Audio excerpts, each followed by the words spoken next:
What's up, good peoples? It's about that time. Welcome to Ichabod. I'm your host, Be Good, and we are taking calls today with a very interesting topic. I can't wait to dive into this one. But before we do anything else, you all know what to do. Come on into the chat and greet somebody in Reason's name as we get ready to dive in. Let me do the do and make sure we're live on the other platforms. Uh, Instagram is live. What's up? What's up, Instagram? Welcome to Ichabod. And let me make sure Facebook is in effect. Uh, yes, finally, Facebook is back in effect. Let me post a link for folks to call in. Alrighty then. Who we got in the chat? Daryl Williams. Salutations. What's happening? Hold on, let me pin this to Facebook real quick. There we go. Tranview, what's happening? Ain't seen you in a minute. Good to see you. It says here in Reason's name. Now maybe you have been here and I haven't just haven't noticed that you were in the chat. My bad if I haven't. Chris Moore, what's good? What's good? What's good? Yeah, come on in. Tag a friend, share this with somebody.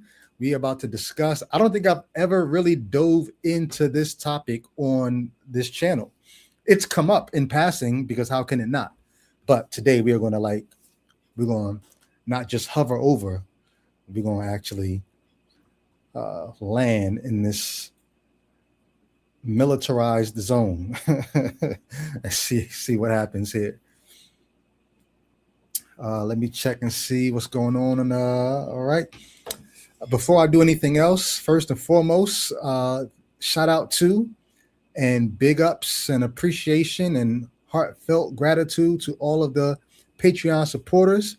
If your name is on the screen, your name is in my heart. If you're not a Patreon supporter and you would like to be one, look in the description of the video. You will see a link to join the Patreon. We got folks that are giving $5 a month, $10 a month. Some folks are even giving more just to support the channel and say, hey, keep doing what you're doing. Also, if you are inclined to hype a video on this channel, I would like us to pull our resources and hype the same videos.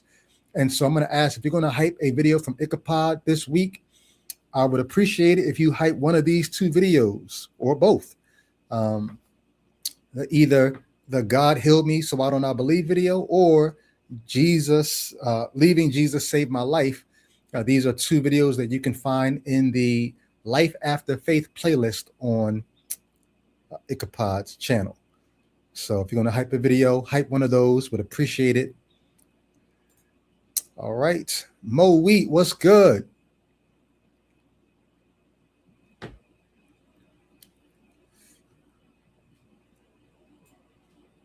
Yeah. I'm just making sure everything is on point here. So this is a call-in show. So I'm here as a former Christian. I was a Christian for most of my life. I became a Christian in my mid-teens and was a Christian up until about maybe age 38, 39, somewhere in there. The foundation began to crack in my mid to late 30s, and I spent several years working my way out of Christianity. And I was going to just disappear and just go off into the sunset. I've even had people that I used to rap with when I was a Christian rapper have said that I should have just gone off into the sunset, just faded to black. But no, I thought about it. I wanted to, but literally I thought about everybody else. I thought about people that I led into the faith. I thought about people who've never met, never heard of me, but would be benefited from hearing someone just on a very down to earth level, just say, hey, man, this isn't true. And so I dedicated the last 5 years of my life to being a public skeptic, atheist. I'm not an anti-theist because who knows? A God could surprise a God could pop out of the void like, haha, ta-da, look, it's me. Um, I don't think anything like that has ever happened. I've got no reason to think that a God has ever communicated. I don't think a God is the right answer to the question of why is there something rather than nothing. I'm also willing to say I think it's maybe likely that we just don't know enough about reality yet to even hypothesize correctly. We should all be joining the team to gather as much good intel as possible so that we can make better hypotheses, because people that had much less information than we do, much less intelligence, not intelligence in terms of their intellect, I mean intel in terms of what you can find out about the world. People who had much less information than we had, they made guesses, they had hypotheses about why is there something rather than nothing, and a God is what they came up with. But it makes very little sense to me that you can fast forward thousands of years, have all the information that we have today, and still think we can't come up with a better hypothesis than what they had 2,000 years ago.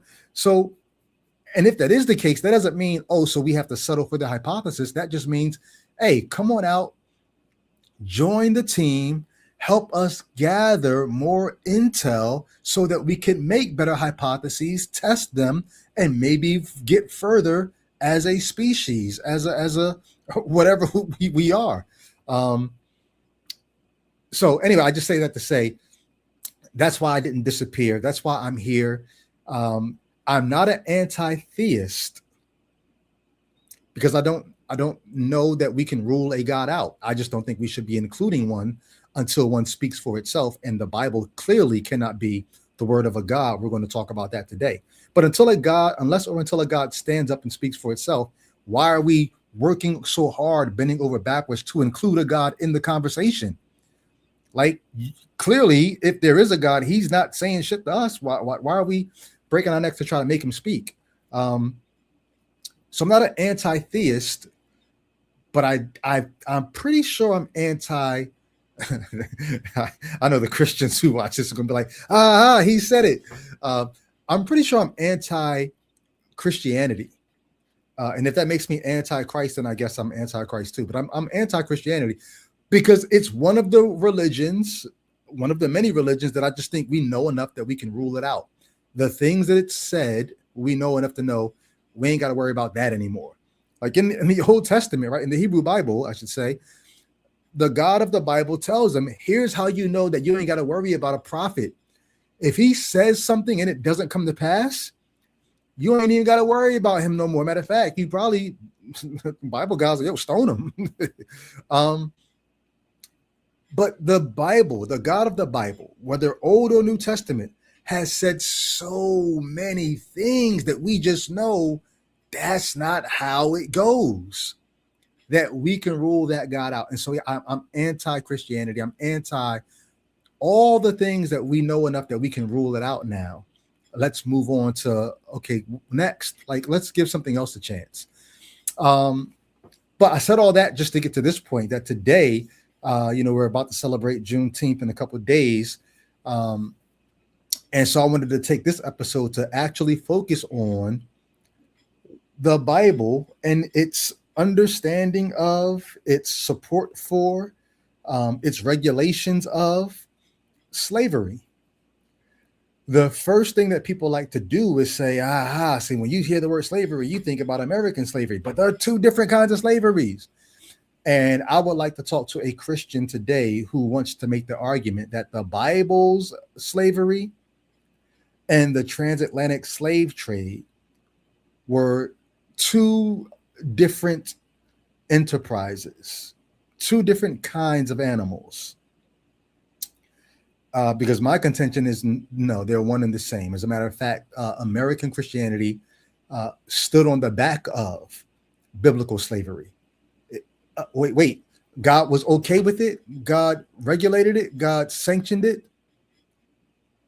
So we're good. We're on good ground, good moral ground. We have good moral standing. American slave traders and slave owners, supporters of the system, people who benefited from the system, people who got their products from the system, they looked at the Bible and said, wait, what's the problem? Like, no, God is cool with this. Now, of course, at some point you had other Christians, and not just Christians, but the abolitionists were not only Christians, but they were informed and influenced by common sense, realism, and other ideology. But yeah, some Christians too, who looked and said, nah, something about this just isn't right. I don't think God is smiling at this. And then you had Christians in the North and Christians in the South going to war over the idea of whether or not the God of the Bible is okay with the human trafficking that they were doing, because enough of them had proof texts in the Bible to say, nah, we got to be in good standing here.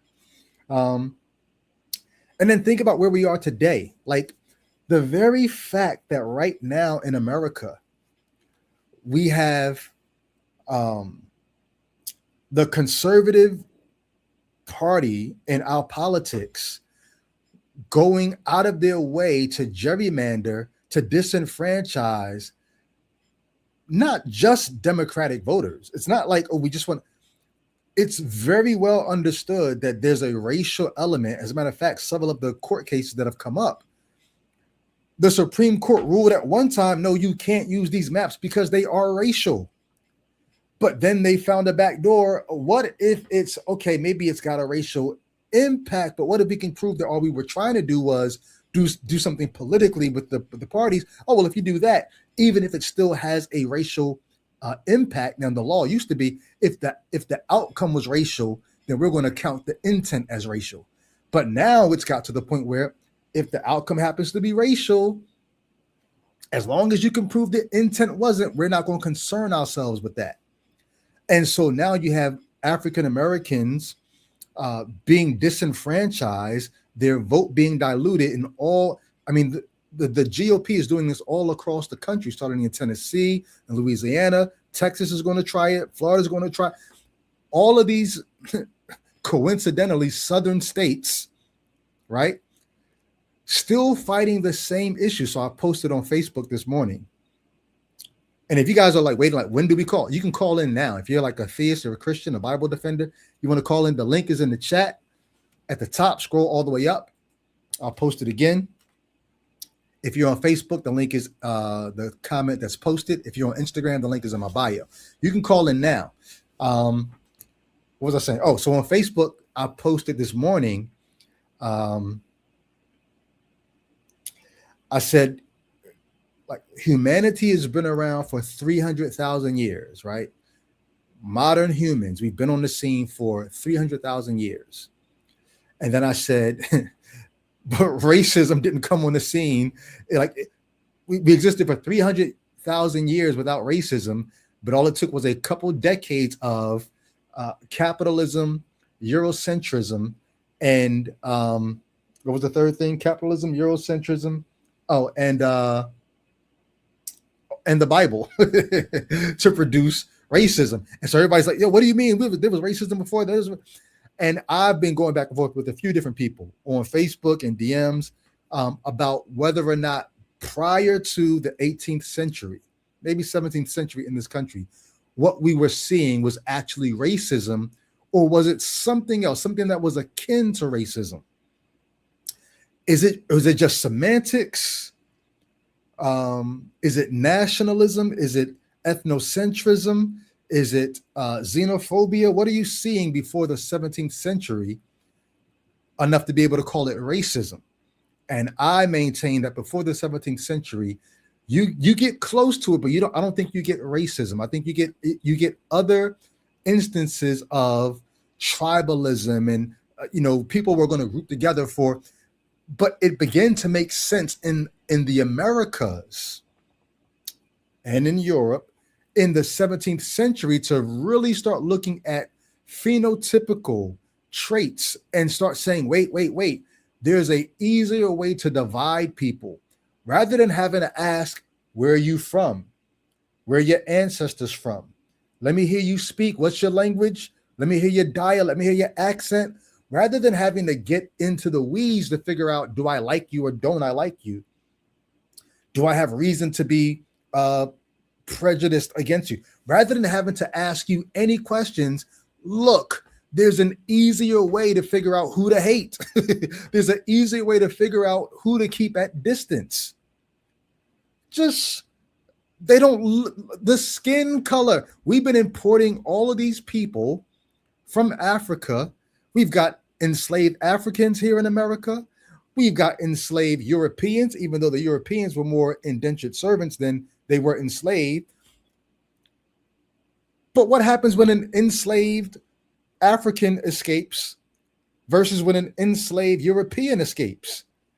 It's a lot easier to tell who the slave is if we make it so that slavery only fits one kind of person, the dark-skinned people. And so in the 17th century, whatever we had before the 17th century, whatever you want to call it, I'm not comfortable calling it racism because I don't think the categories of race were what they were prior to the 17th century in America. So you may take issue with that. If you want to call them and talk about that, that's fine. But I really would like to talk about, even though America's slavery was race-based, well, that's a crazy position I'm frozen in. Even though America's slavery was race-based, I'm willing to say that slavery in the Bible was not much different. And there are some key ways that slavery in America was very similar to slavery in the Bible. So I don't, you know me, I don't want to say too much before I dive into it. I'd like to have an interlocutor, someone to go back and forth with. And so the floor is open, looking for theists, Christian theists, to call in and let's chop it up and see, because I want to challenge the Bible's morality. Let me see if anybody reminded me. Y'all supposed to remind me if I don't have the banner up.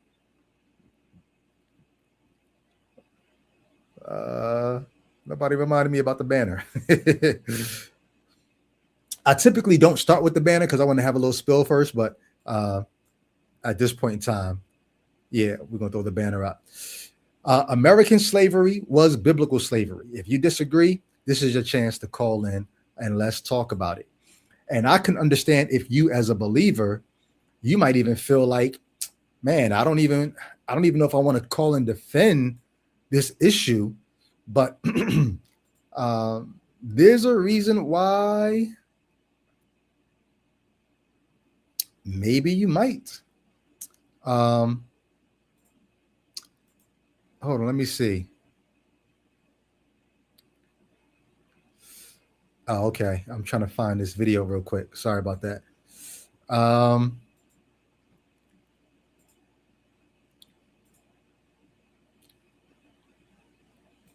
So I think I played this on Ichabod before. And I'm not playing this because I'm a fan of it, but I just want you to hear what somebody who claims to be one of your brothers, if you're a Christian, what they have to say to you about this idea.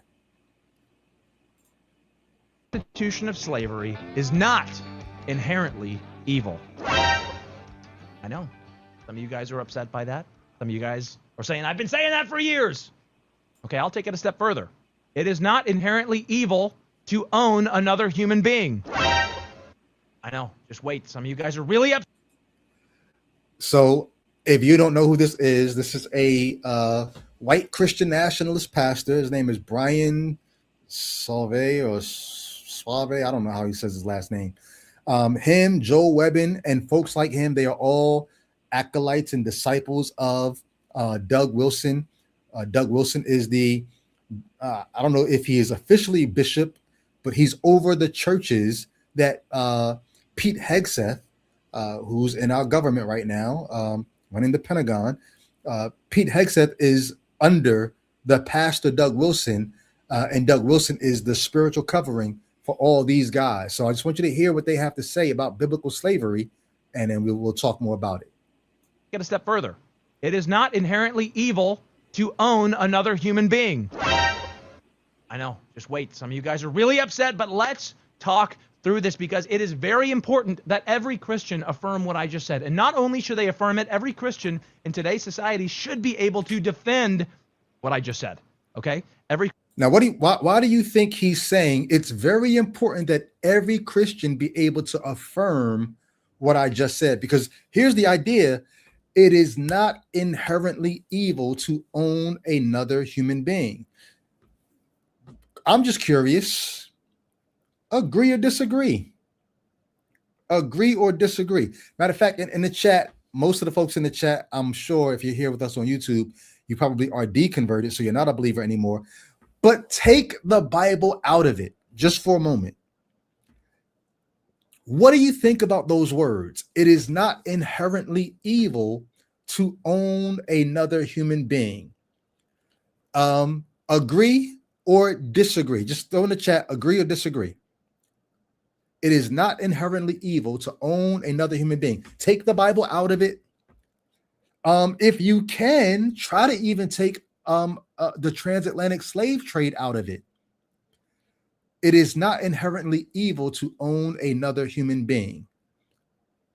I want your feedback. Talk to me. My Unique Monique says disagree. Weirdo Rock says disagree. And also,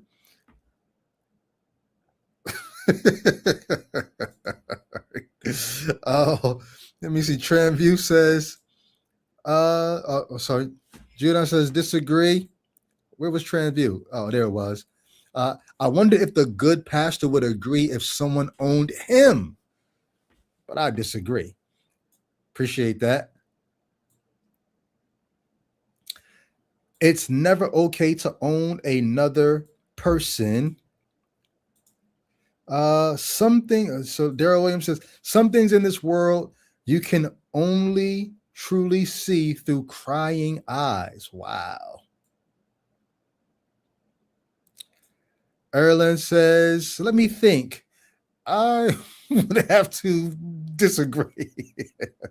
Now, can we go a step further? Nobody's agreeing. Why aren't you guys agreeing? MJ Davis, disagree.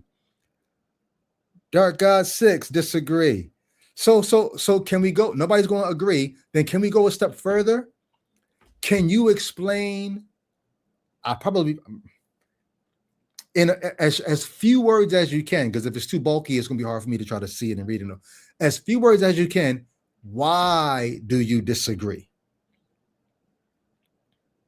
Why do you disagree?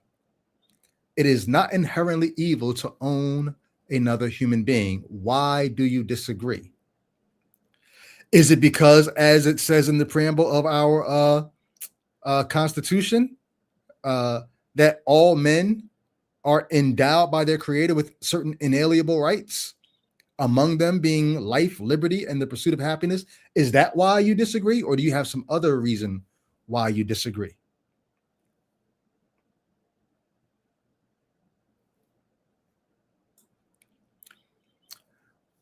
I said the preamble to the Constitution. Is that the preamble to the Constitution or the Declaration of Independence? I forget.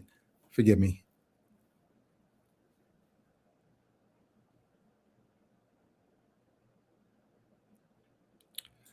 All right, let me see. Hey, Eddie says, how is this even a question? Marissa, what's good? Good to see you. Marissa says, disagree. Decipher Music, what's up, yo? Says, disagree. The idea of ownership gets you to capitalism, patriarchy, and more. That's going to be part of the conversation for sure as we go further in.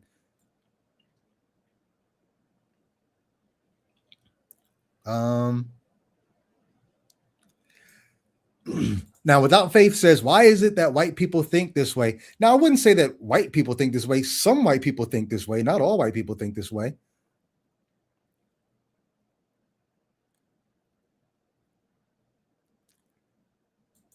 So we can get into some interesting conversations. Judah says, you can't rent another person, which is biblical slavery. Oh, no, hold on. You can rent another person. which is biblical slavery. You can rent another person. So, somebody could say, like, when you go to your job, is your job renting you? I don't think your job is renting you. Your job is renting or hiring you for your services, for your time, but they don't own you. I'm trying to think about what you're saying. You can rent another person, which is biblical slavery. No, biblical slavery is not renting the person. There are different aspects to biblical slavery, which we're going to get into if I get a caller on here, but it's not renting another person in the Bible. All right, Erlen says slavery induces net human suffering. And that's why it's not, that's why he's saying it's inherently evil, because it induces net human suffering. And of course, this gets into what your definition of evil and suffering and all that actually is.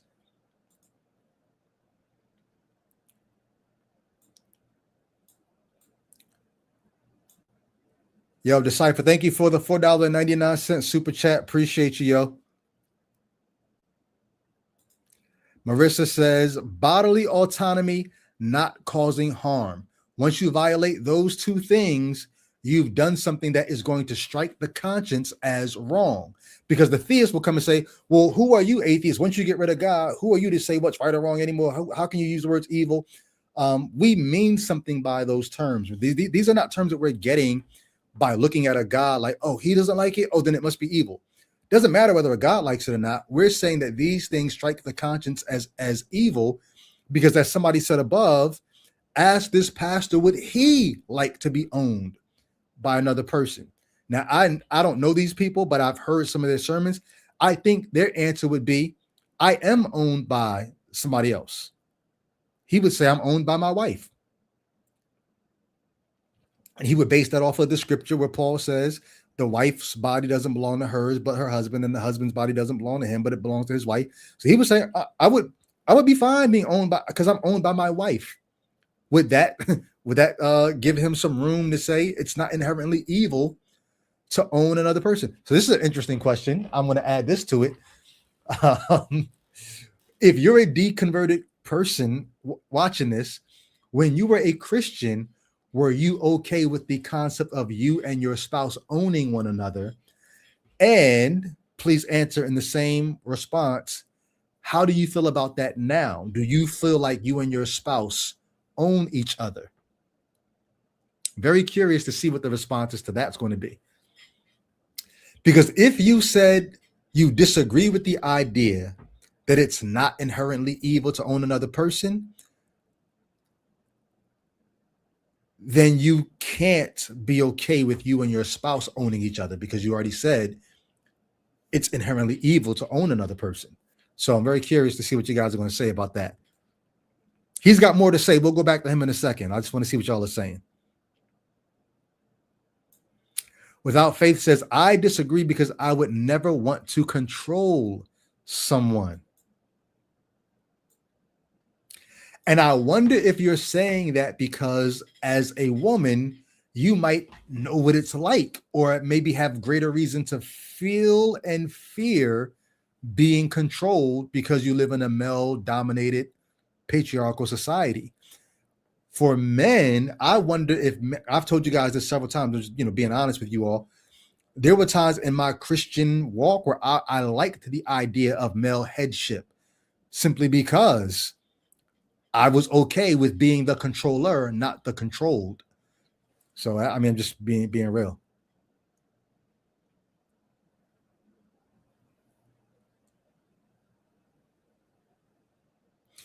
Trampu says, Philly guy forgot details about the Constitution. Same on you, B. Yeah.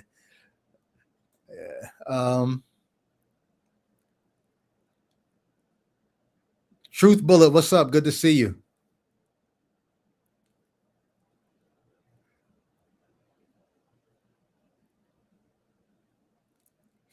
All right, I'm looking for responses to the question. When you were a believer, were you okay with you and your spouse owning one another? And if you are deconverted and married, how do you feel about that idea now? This is a segue. It's kind of off the beaten path of what we're talking about, but I want to hear your responses.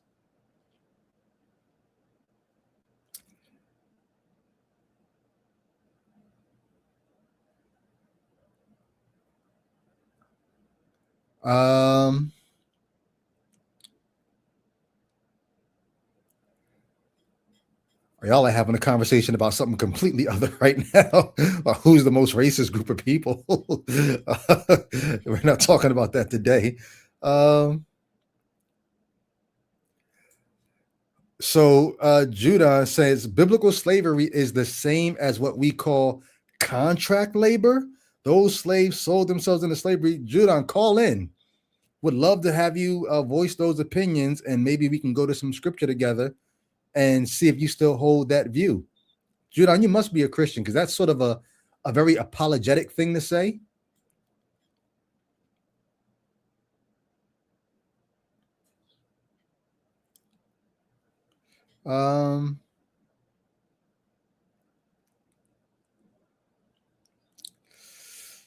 So nobody's answering my question about when you were married, did you and your spouse own each other, and are you okay with that idea today? Well, maybe I'm still scrolling down. I just haven't got to any yet. Let me see. Hey, Eddie says yes, he was okay with that idea as a Christian. No, not okay with it now. I hope I'm interpreting your response correctly, but that's what it looks like you're saying there.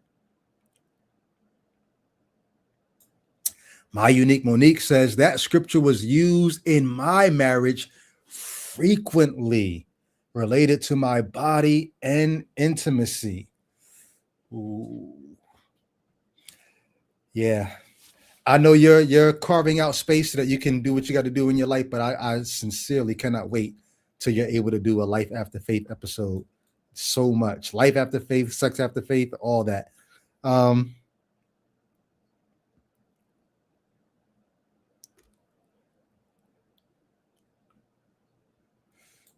Let me see. Marissa says, ooh, or ew. I don't own my spouse.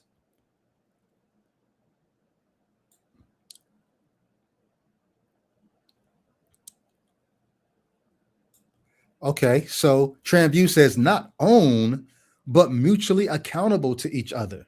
I get that.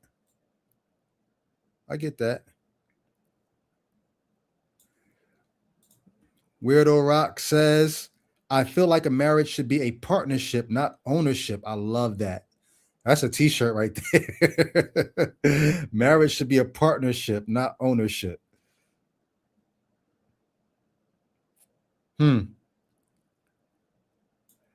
Erlen says marriage shouldn't be an institution. Interesting.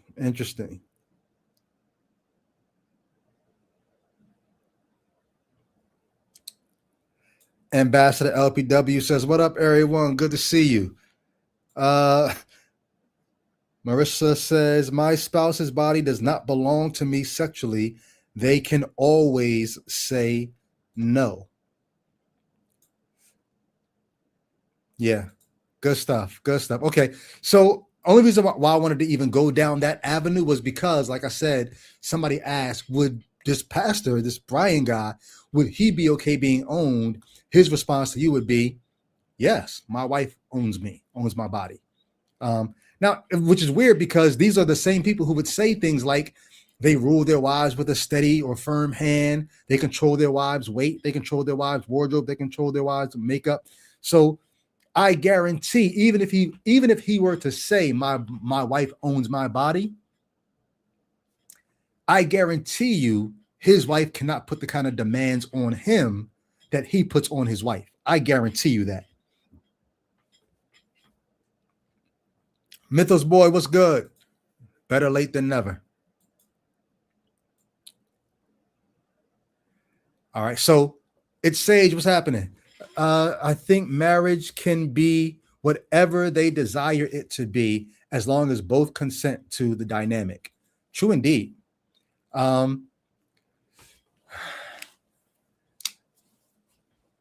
See, there's this idea of consent, right? in the dating world. I don't know if anybody has experienced this. I'm not trying to say more than you all want to hear.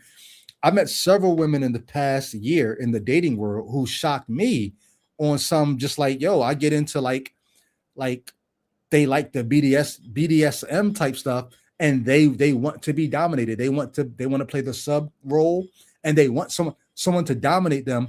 But understood in their dynamic is, I'm giving you this control. You're not coming into my life asserting that you have this control over me because of your gender or because of your income or because of your ethnicity or because of your whatever. You're not coming and telling me I'm giving you this. So to It's Sage's comment there, hey, if that's how y'all get down, that's how y'all get down. But there's no innate nature to the ownership. You know what I mean?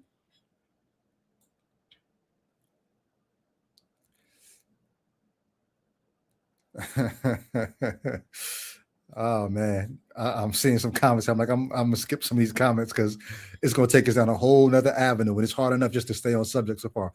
All right, well, let's let them finish cooking, because I started asking you that question about, do you agree or disagree? Because I'm sorry, one more question I need to know from you. He says,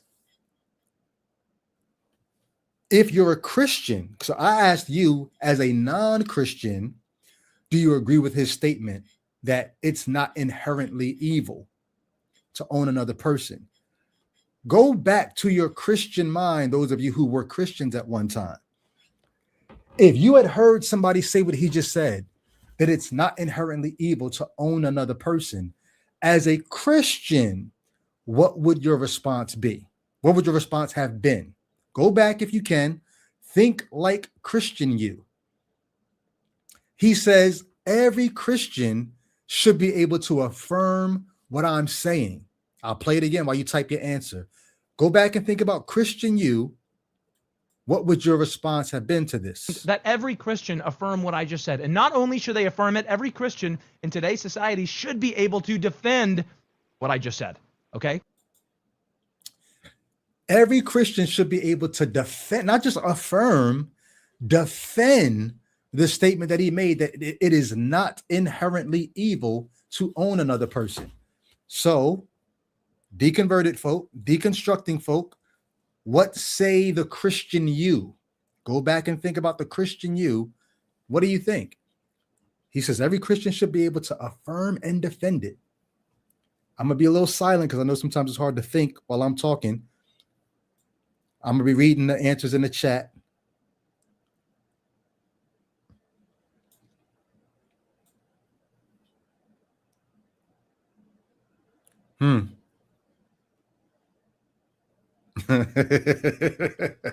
Amani says, I can't even. Yeah. It's good sometimes to go back to the Christian you just to see how brainwashed and how bugged out your thinking was. But there's a reason why he's saying every Christian should be able to affirm and defend this. And that's why we got to get into this today. And I hope that some Christian calls in to talk about this. If not, this will just be a good discussion between us heathen here.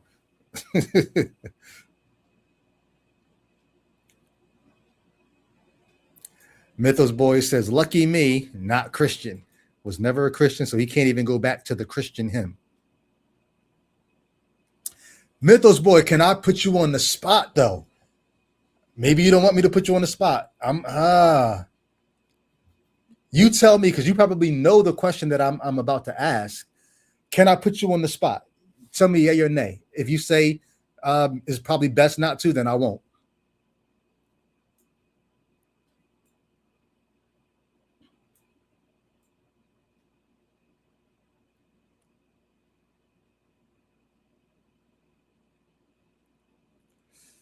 All right, let me start reading some of you guys' comments.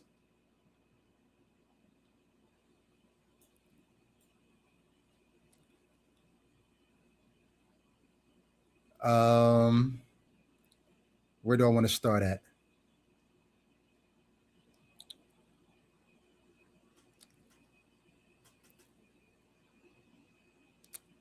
Uh, let me see.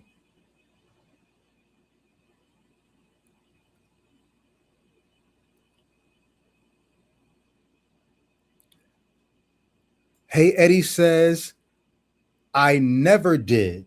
But if I had read the Bible more critically than I did, I probably would have, because the Bible absolutely 100% condones slavery.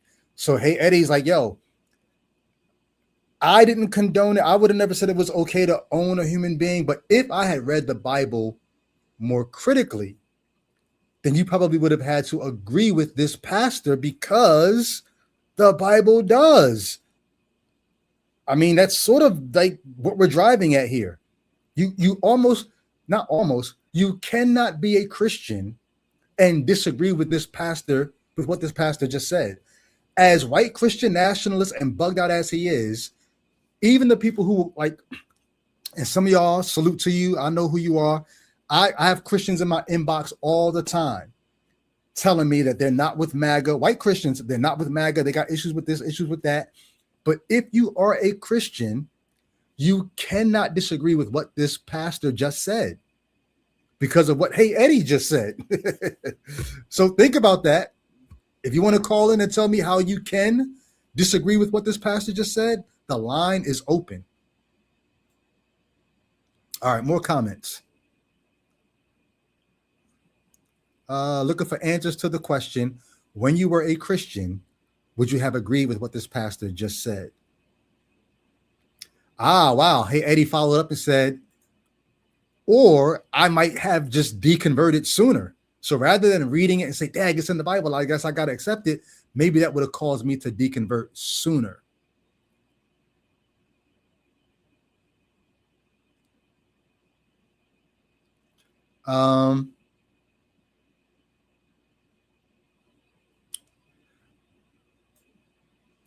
It's Sage says, I would have definitely, I would have defended by talking about employment. Like we got somebody in the chat, I think it was just doing, right?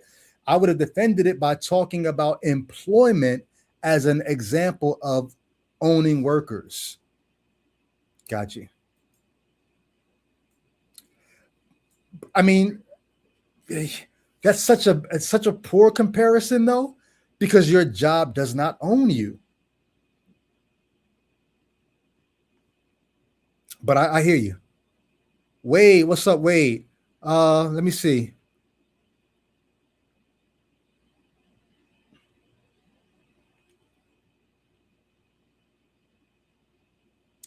Interesting. So Wade says every person he calls a Christian is who he's talking about, not those liberal, non-evangelical ones. His position is an identity maker or identity marker, of his extremist branch of the religion. Wait, I don't know, because I'm trying to say what I want to say, but I don't know if it's just his brand of Christianity that allows him to say it's not inherently evil to own a person.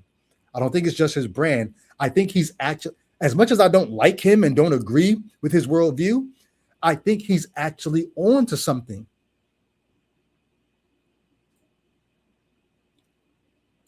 Looking for more comments here. And if I skip yours, I'm not trying to be mean. I'm looking for comments that it's easy for me to tell you're addressing the question, because otherwise it's going to take me too long to read your whole comment to see, because you might be talking to somebody else in the chat about something that's not even what I asked. So I'm just looking for those. Imani says, I think what I would have said was, it's a symbol thing and a relationship. It's a symbol thing and a relationship, good and bad. So either way, I'd be a slave, but at least God is a good master. So it seems like what you're saying is you're not really addressing whether it's okay to own another person. You would sort of just kind of move the goalpost to you're a slave to Christ and God is a good master. Is that what you're saying? This is me on the fly, just trying to make sense of what I'm reading here. So forgive me if I'm getting anybody wrong. So I see a few comments in the chat. It's like, yes, there's something terribly wrong with white people. Like I said a minute ago, like we cannot paint with a broad brush and make it seem like all white people think this, all black people think this. So kind of self-police what you guys are saying in the chat, because you probably have black and white folk in the chat who think differently than you think a black or white person thinks. So just be very mindful of that. We want to be welcoming and inclusive to people who are here in reason's name, not trying to make it seem like there's a kind of person who by virtue of their ethnicity, they don't have the ability to reason or to be compassionate or be humanistic or anything like that.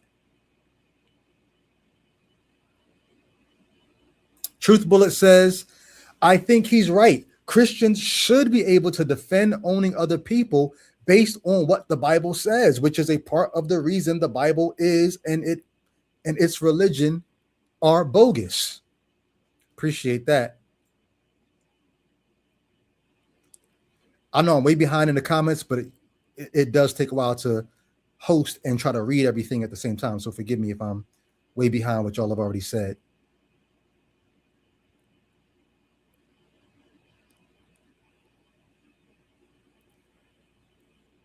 So is this a Christian? Mr. Trevino says, I love you all, but Christian marriage is a beautiful thing and a sacrament. American slavery is not biblical because they were kidnapping slaves, race-focused, and lifelong bondage without rights. Do I have news for you?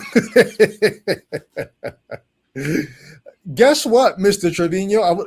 Would you call in? Maybe you can't.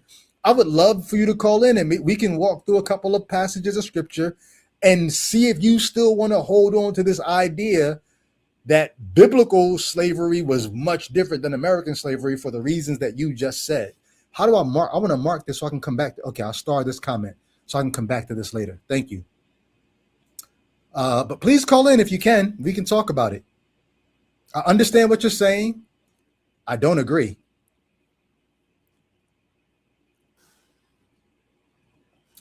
The Rabid Atheist. Hey, so just so you guys know, I don't know if you guys are following the Rabid Atheist. I was getting off of YouTube yesterday and saw the Rabid Atheist, just doing what I'm doing now. And I just went and checked out the channel and was like, yo, another voice. And so did I subscribe? I think I didn't even subscribe. I super chatted, but I don't think I subscribed. I need to go back and subscribe. But y'all go support the Rabid Atheist, another voice out here. Go subscribe to the channel. Rabid Atheist says, biblical atheist was one of my deconversion issues, along with genocide, marriage, hell, etc. It's a long list. Yeah. Shout out to you.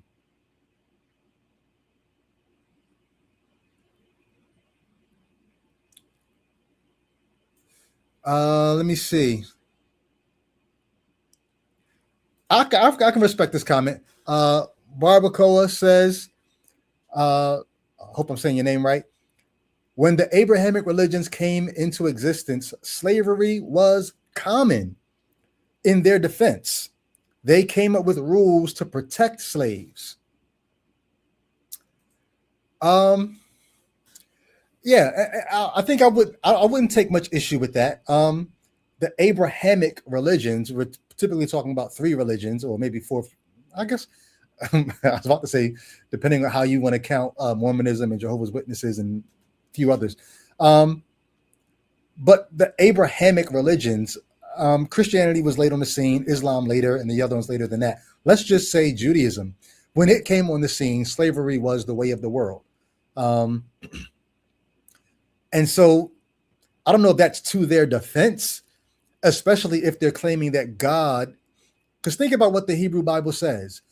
God brags in the Hebrew Bible that, hey, when the nations around you hear the laws I'm giving you, they're going to say, wow, whoa, like, yo, what great God this people must have to have given them all these great laws. And so, yeah, maybe they are doing the same thing that people around them were doing, but they tried to run it like But our thing is unique. Our thing is special. Our thing is they had rules to protect enslaved people, but those rules were not much better, not much different than the rules that you could find in Hammurabi's Law Code or other ancient writings. So it's not like, they did something special in terms of, and in some cases, the other laws were more gracious or more kind, more compassionate to the enslaved than what you find in the Bible.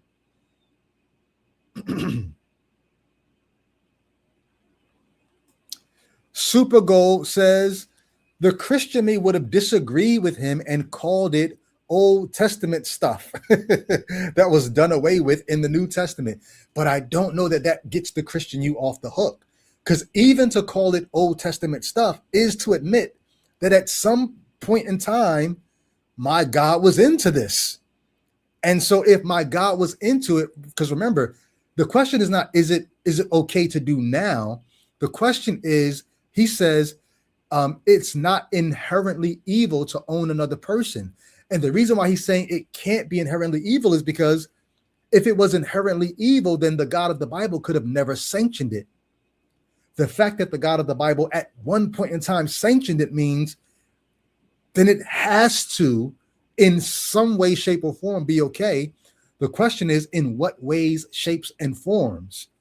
Because if you look at the ways, shapes, and forms in the Bible, it's some of the very same ways, shapes, and forms that you find in the transatlantic slave trade.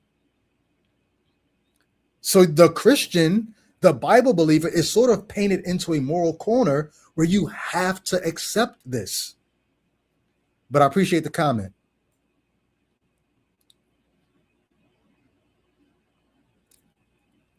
Let me see. And Christians, this is a call-in show. I know this is one of those issues like, I'm not going, you're not going to put me on the spot. But if you're a Bible believer, let me play with the rest of what the pastor says. He's talking to you. You guys are really upset, but let's talk through this, because it is very important that every Christian affirm what I just said. And not only should they affirm it, every Christian in today's society should be able to defend what I just said. Okay? Every Christian should be able to defend it. Big evangelicalism has been getting this wrong for years, basically since the Genesis, since the advent of Big Eva. They haven't had a good answer for the slavery issue. All right, Christians in America have been led astray on this topic. They've been led to believe things that the Bible doesn't teach. And when we go beyond... This is one of the reasons why I love what I do. Like, somebody asked me recently, you might be watching right now, I didn't check Facebook. A Christian who I'm going back and forth with says, you seem to like the fundamentalists. It's like, I don't like them. That's a strong word. Not that I dislike any of you all, but what they're saying was, you seem to like when you get fundamentalists on your channel, not when you get more progressive Christians on your channel. And it's only reason why I like interacting with fundamentalists more is because they're sticking to the text in a way that I'm like, at least I can hold you to something. The progressive Christian is so squishy, it's hard to hold you to anything, because you're always you're always open to other ways to look at the Bible that get you out of trouble, but it also gets you out of being biblical in a lot of ways. Like, the Bible says what it says. The progressive is, oh, well, if you look at it like this, and if you take it in a more Eastern, a more ancient, a more of this, a more of that, a more of this, and it's like, by the time you finish taking it all those different ways, you've changed what it actually is.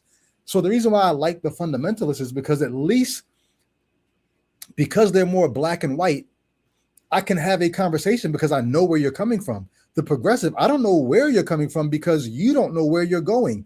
You're trying to go wherever you can get to that's not going to have your religion looking as immoral and archaic and as errant as it actually is.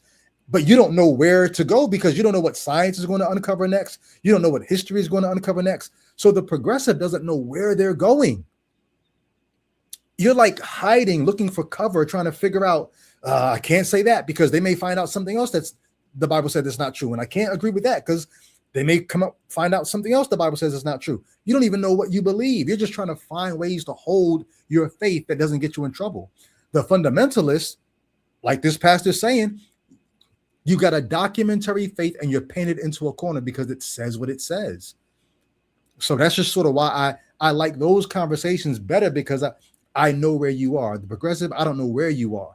Matter of fact, I know where the progressive is. The progressive Christian is actually a humanist that doesn't want to give up Jesus. It's humanism that you practice. And then you try to contort the Bible into ways that make it seem like it's saying what your humanism says. All right. Sorry, I said so much there. And I do have a caller. Oh, this is going to be a treat. Give me a second. Let me see. All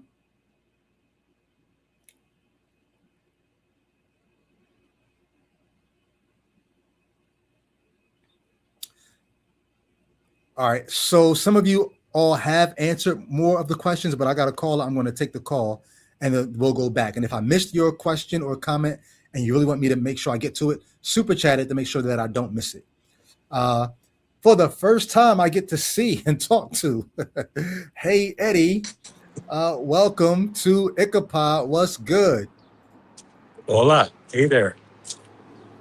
Hey, great to meet you in person. Yeah, it is great to meet you. See you in person. So people know where you're coming from. I always do it. Just let us know where you are. Atheist, agnostic, theist. Where are you at with the God question? It's in my subtitle right there. Oh, I'm sorry. So far, I can't see it.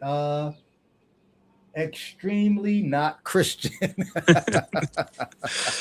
But to be more specific, atheists. And okay. And I just realized my camera's on. It's the first time I've ever actually talked about this kind of. Hold on. Do you want to like call back in and turn it off? Or? No, it's too late. Forget it. It's already there. Okay. Well, just if you need to be careful with what you say, that's fine. Yeah. I'm trying. There's so many things going on in my mind right now with this topic. I don't even know where to start, because it's just so crazy that growing up, my background is I was Catholic, when I was a kid. My family was Colombian, and we were Catholic. And then I got saved when I was 13 in the Catholic Church, in a charismatic Catholic church. And, I became, hardcore Christian. And then over time, as some of my Christian friends would start questioning my Catholic beliefs, and I started questioning them as well, because I started reading the Bible more. And then I wound up, by the time I got out of high school, I had moved on to so I was in a Hispanic charismatic Catholic church, and then I wound up going, leaving the church, because I just didn't agree, based on what the Bible said and what, my evangelical friends and everything said. And then I wound up leaving, and I think first place I went was like Calvary Chapel. So I was at a Calvary Chapel for a while. Then I went to my friends, and then eventually my girlfriend and my wife's church. I started going there, which was an Assembly of God. Hold on, girlfriend and wife, not two separate people, right? No, same person. Okay. This was back in the day. So, and then eventually that, and this is something that I found later on happens all the time, right? So the pastor, he wound up having a vote of the church to leave the Assembly of God. And really in the end, it was just because he wanted autonomy. He didn't want to be held accountable by anybody or anything. He wanted to keep all the money. He didn't want to send any percentage away. But anyway, so that's when me and my wife started doing praise and worship at the time. And then eventually, we had a church that we were at for years. And then we wound up getting married. And then like a year after that, my pastor got my wife's best friend pregnant. And that became a whole thing in the church, because, I was like, well, this is what the Bible says we need to do. We need to restore him. I mean, and it was just like this whole thing. And we wound up leaving there. And so The reason why I said this, I have so many feelings about this whole thing, is because Hmm. I grew up Hispanic, or speaking Spanish, but I'm white, right? My family is white. We're not mestizo or anything like that. We're white people. Okay. My family's from backgrounds from Europe, um, and then I spent a lot of time in these white churches, very different from the Hispanic churches that I went to, um, Mm. and the evangelical Pentecostal, all that stuff. Hmm. And then after that whole thing that happened with our pastor, we obviously we stepped down. I couldn't go there anymore, and wound up Mm. leaving. And we wound up going to another church that a friend from work at my wife's work told her about, and we went there and we really liked it, and we started going there. And that was a black church called Redeeming Word Christian Center in Lauderhill in Florida, and Mm. we were going there, and we really liked it. I At the time, I thought the preaching was amazing. I was like, wow, he's actually teaching like real things, compared to what I was getting at the other place. But it turns out it's the same old Creflo Dollar type stuff, Mm. the faith and word of faith and prosperity and all that stuff. I'm surprised you Uh, were able to go from a Calvary Chapel type church to one that was teaching prosperity. That's sort of interesting. well, the interesting thing is somehow throughout my entire life as a Christian, I always had a sense of right and wrong that was, looking back at it now, it was completely decoupled from my Christianity and the Bible. Wow. It was just Wow. inherent. I don't know why. I have no idea Mm. why. So I Mm. never bought into that. Like my wife's That's a whole family. conversation we could have right there, but go Oh ahead. dear God! It was so I was like, I was vocal about it too. I was like, I don't care for this. My mother-in-law was really into Kenneth Copeland, and I was like, this is heresy. Everything he's teaching is not even accurate. I mean, Mm.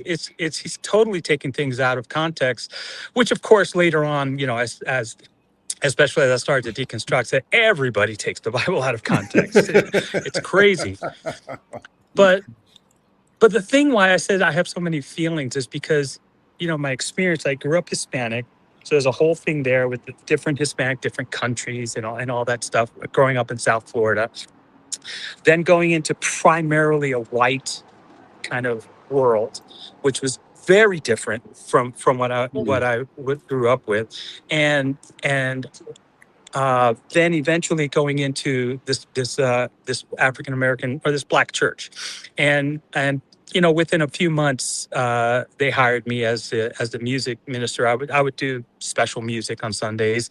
They used to sing to CDs when Mhm. when I got there, and so I started basically the worship team. And so we were there for years. We were there for like 9 years, and I really liked it. I really enjoyed it. Uh, I'm not going to get into issues that went on there because that's not what we're talking about. But Yeah, yeah, yeah.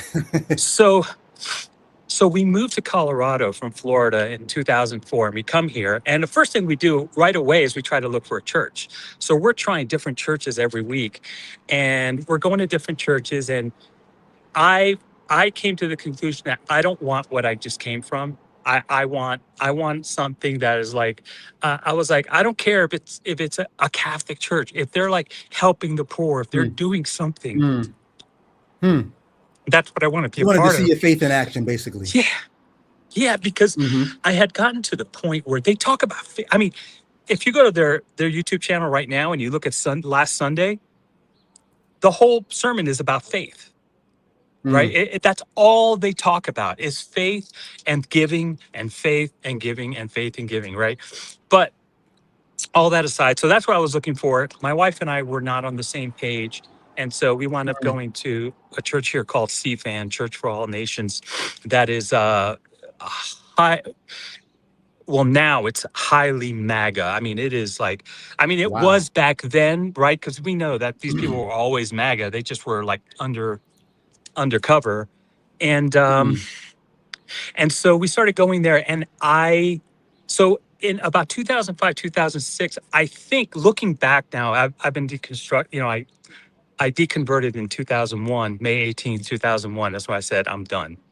But Mm. way back in 2005, 2004, I was actually I was starting to deconstruct, right? Not deconverting, definitely deconstructing, right? I was like, okay, I'm done Okay. with this. I don't want to be involved with this word of faith stuff. I don't want to be involved with that. I want to, and the other thing is all these years of the teachings and being at that church that I thought was an awesome church. And I realized, wow, they don't do anything. They don't give to the Mm. community. They don't feed the Mm. poor, and really, honestly, when looking back, the reason we left is they've destroyed so many lives just because Wow. church politics, Yeah. pastor's wife, co-pastor, and if she didn't like you, she was going to make your Mm. life miserable there. And she did that to a lot of people that were there. But nothing to do with Christianity. I'm just saying, it was that type of an environment. And I was like, wow. I was like, all this time I thought I was in this great church. And I look back at all the churches that I did. The only one that ever Mm. actually had any kind of outreach was the Catholic Church. It's the Wow. church that I went to started as a mission. So they were actually feeding farmers and migrant workers and things like that. And so they were the only ones who ever did it. And every other church I went to, they never did anything. And so the church we Mm. went to here, same thing. It was very much like what we just came from, with the exception that it was primarily white. And one of the things that turned me off right away when I went there, besides the fact that it was the same old prosperity, was they had the American flag, they had the military flag. Every Sunday they would ask military people to get up. And then they started doing Mm. political, Mm. even years ago. Like I remember he did a sermon one day about about the libraries, the drag queen story time. Oh yes. And Mm. and I got up and left. I said, I'm not going to listen to this. I left. Mm. And it's not because I necessarily agree with the lifestyles, if you want to say, but I've always Mm. had a sense of like right and Mm. wrong. Like Wow. they're not Wow. Christians. Why would you expect them to act like Christians? They're not doing Mm. anything to hurt people. They're just reading books. And so I Mm. remember leaving, and I Wow. did that several times. And finally I said, Wow. I'm done. I can't go back there. And then I stopped going to church. That was a long time ago. But I was still a Christian. I was still doing music. I was still, um, Mm. I was still in the faith, right? Yeah. And again, I know I said this before and I haven't explained it. So I said I had a lot of feelings. And my feelings came because one of the things I realized is that, as I was deconstructing and before I deconverted, and MAGA came up, and I was like, all this racism has always been there since the Mm. beginning. It's never not been Mm. there, with all the churches that I went to, and I didn't recognize it until everything started happening in like 2016. And then I started Mm. looking back and I said, okay, well, definitely the white churches, no doubt about it. I mean, there were hardcore Republicans. I remember I pastor at the time back then Hold would on. I say, lost you because of the background. sorry. Oh, hold on. Let Mm. me make sure I have the voice isolation on. Okay, good. I do. He would talk, and I remember we would have had like this colonel guy who came, who was running for president, and it turns out he was a charlatan. He was never a colonel or anything, but he was a white supremacist to the core. Mm. And then I went to the black church, and I'm like, hey, I'm in a black church, right? And I just assumed, certain things about that. And it wasn't until around the time I left that actually, I'm sorry, not the time that I left. I really didn't start thinking about it until like about 2016, because I would go back and I would watch, my wife and I would sometimes watch their sermons. They're on the YouTube channel. And then Mm. I went back and I started, because I was like, I want to keep in the faith, but I need some nourishment. So I would watch their YouTube channel and they wouldn't talk about nothing. And then I would look at the dates. and I would say, when was this person killed? Mm. When did this happen? When did this Ooh, happen? And they ooh, wow. never said a word. They just Wow. got up on stage, did praise and worship, and sang. And then Mm, I remember little things from back in the day, because I was a mm, one-man show. So I was the worship, I was the IT guy, I did the graphics, I did the bulletins, all that stuff. And I remember there were times like I would make a bulletin and I would put something in there about mm, helping the poor, giving money to a feeding charity or something in there to kind of, because I mm. always had that feeling like I want to do something. I think we should do Right. something. You were trying We to have nudge your Christian community towards being yeah, we had God's hands and resources. We feet. should use them. And I remember multiple times getting that call before they went out to print. They said, we don't put this in there. We don't want that in there. And I would Mm, have to take it out and replace it with something, a verse or something like that. And and so that that's so how I you did help people.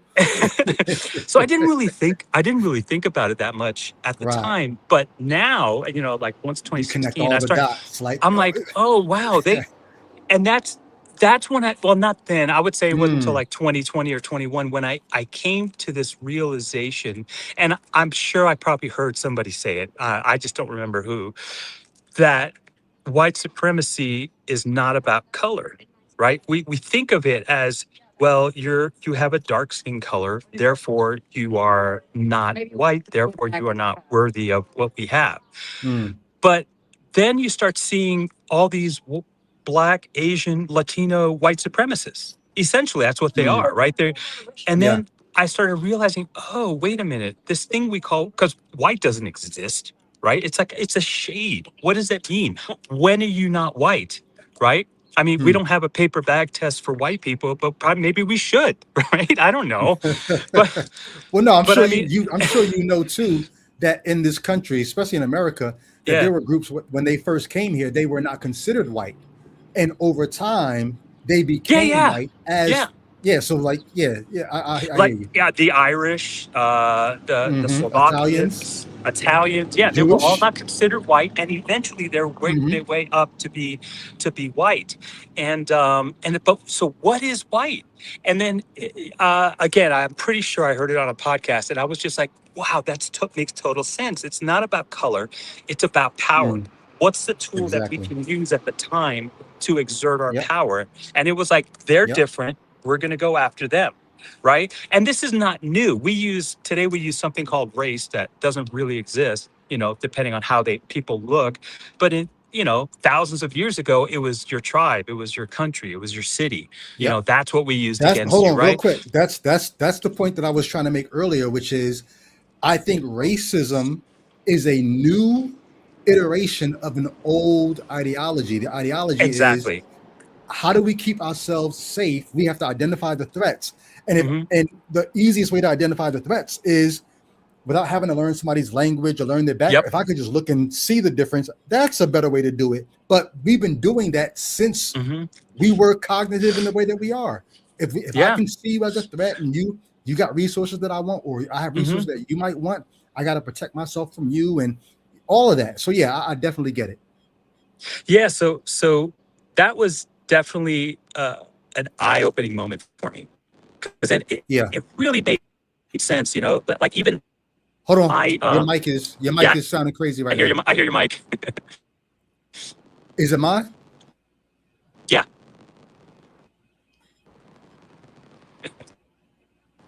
So so now it makes sense looking back at Redeeming Birth, looking back at my Hispanic, my Latino friends, that I grew up with, how there's there's there's that there's that Oh, I don't know. I mean, I yeah, hold on. yeah, Because still. you changed my mic and somebody said it wasn't my mic. They said it's you. Because I hear Me? you Maybe fuzzy. it was. I don't hear you fuzzy. Yeah. And we're right at the point where my mic starts bugging out, but they said it's not mine, it's yours. And now we lost the signal. Okay, thank you. Thank you all for the feedback. This is my first time talking to Eddie. That's the reason why I was so interested in I'm sorry if y'all felt like I Oh, I think you're back. Say something, Eddie. Can you say Huh? something? You're still, am I? Yeah, you still sound Nope. awkward. Yeah. Oh, Yeah, do what you got to do. But for those who are watching, what you know, I was very interested to hear where he's coming from because it's my first time ever getting a chance to hear, and that's why I was so. Hope y'all don't mind. Sometimes I like to listen to hear where people are coming from. I'm not trying to drag you all through things if you're like, oh, get to the good stuff. I'm only listening because if I wow. think it's interesting or if I think it's going to help where the conversation is going. So he just lost signal. If he does get the call back, I will push him to get to where he was getting. But I like where he eventually got with his point, which was realizing that it like white supremacy is not really about whiteness, because there are a lot of white people in America, a lot of white people in Europe who they don't have the white power, but they like the idea of, if we can push white power and I'm white, at least I'm more powerful than other people. And so it's like, once again, it's not really about whiteness. It's about power. It's about how can I feel a little more powerful than somebody else? And race just happens to serve that function.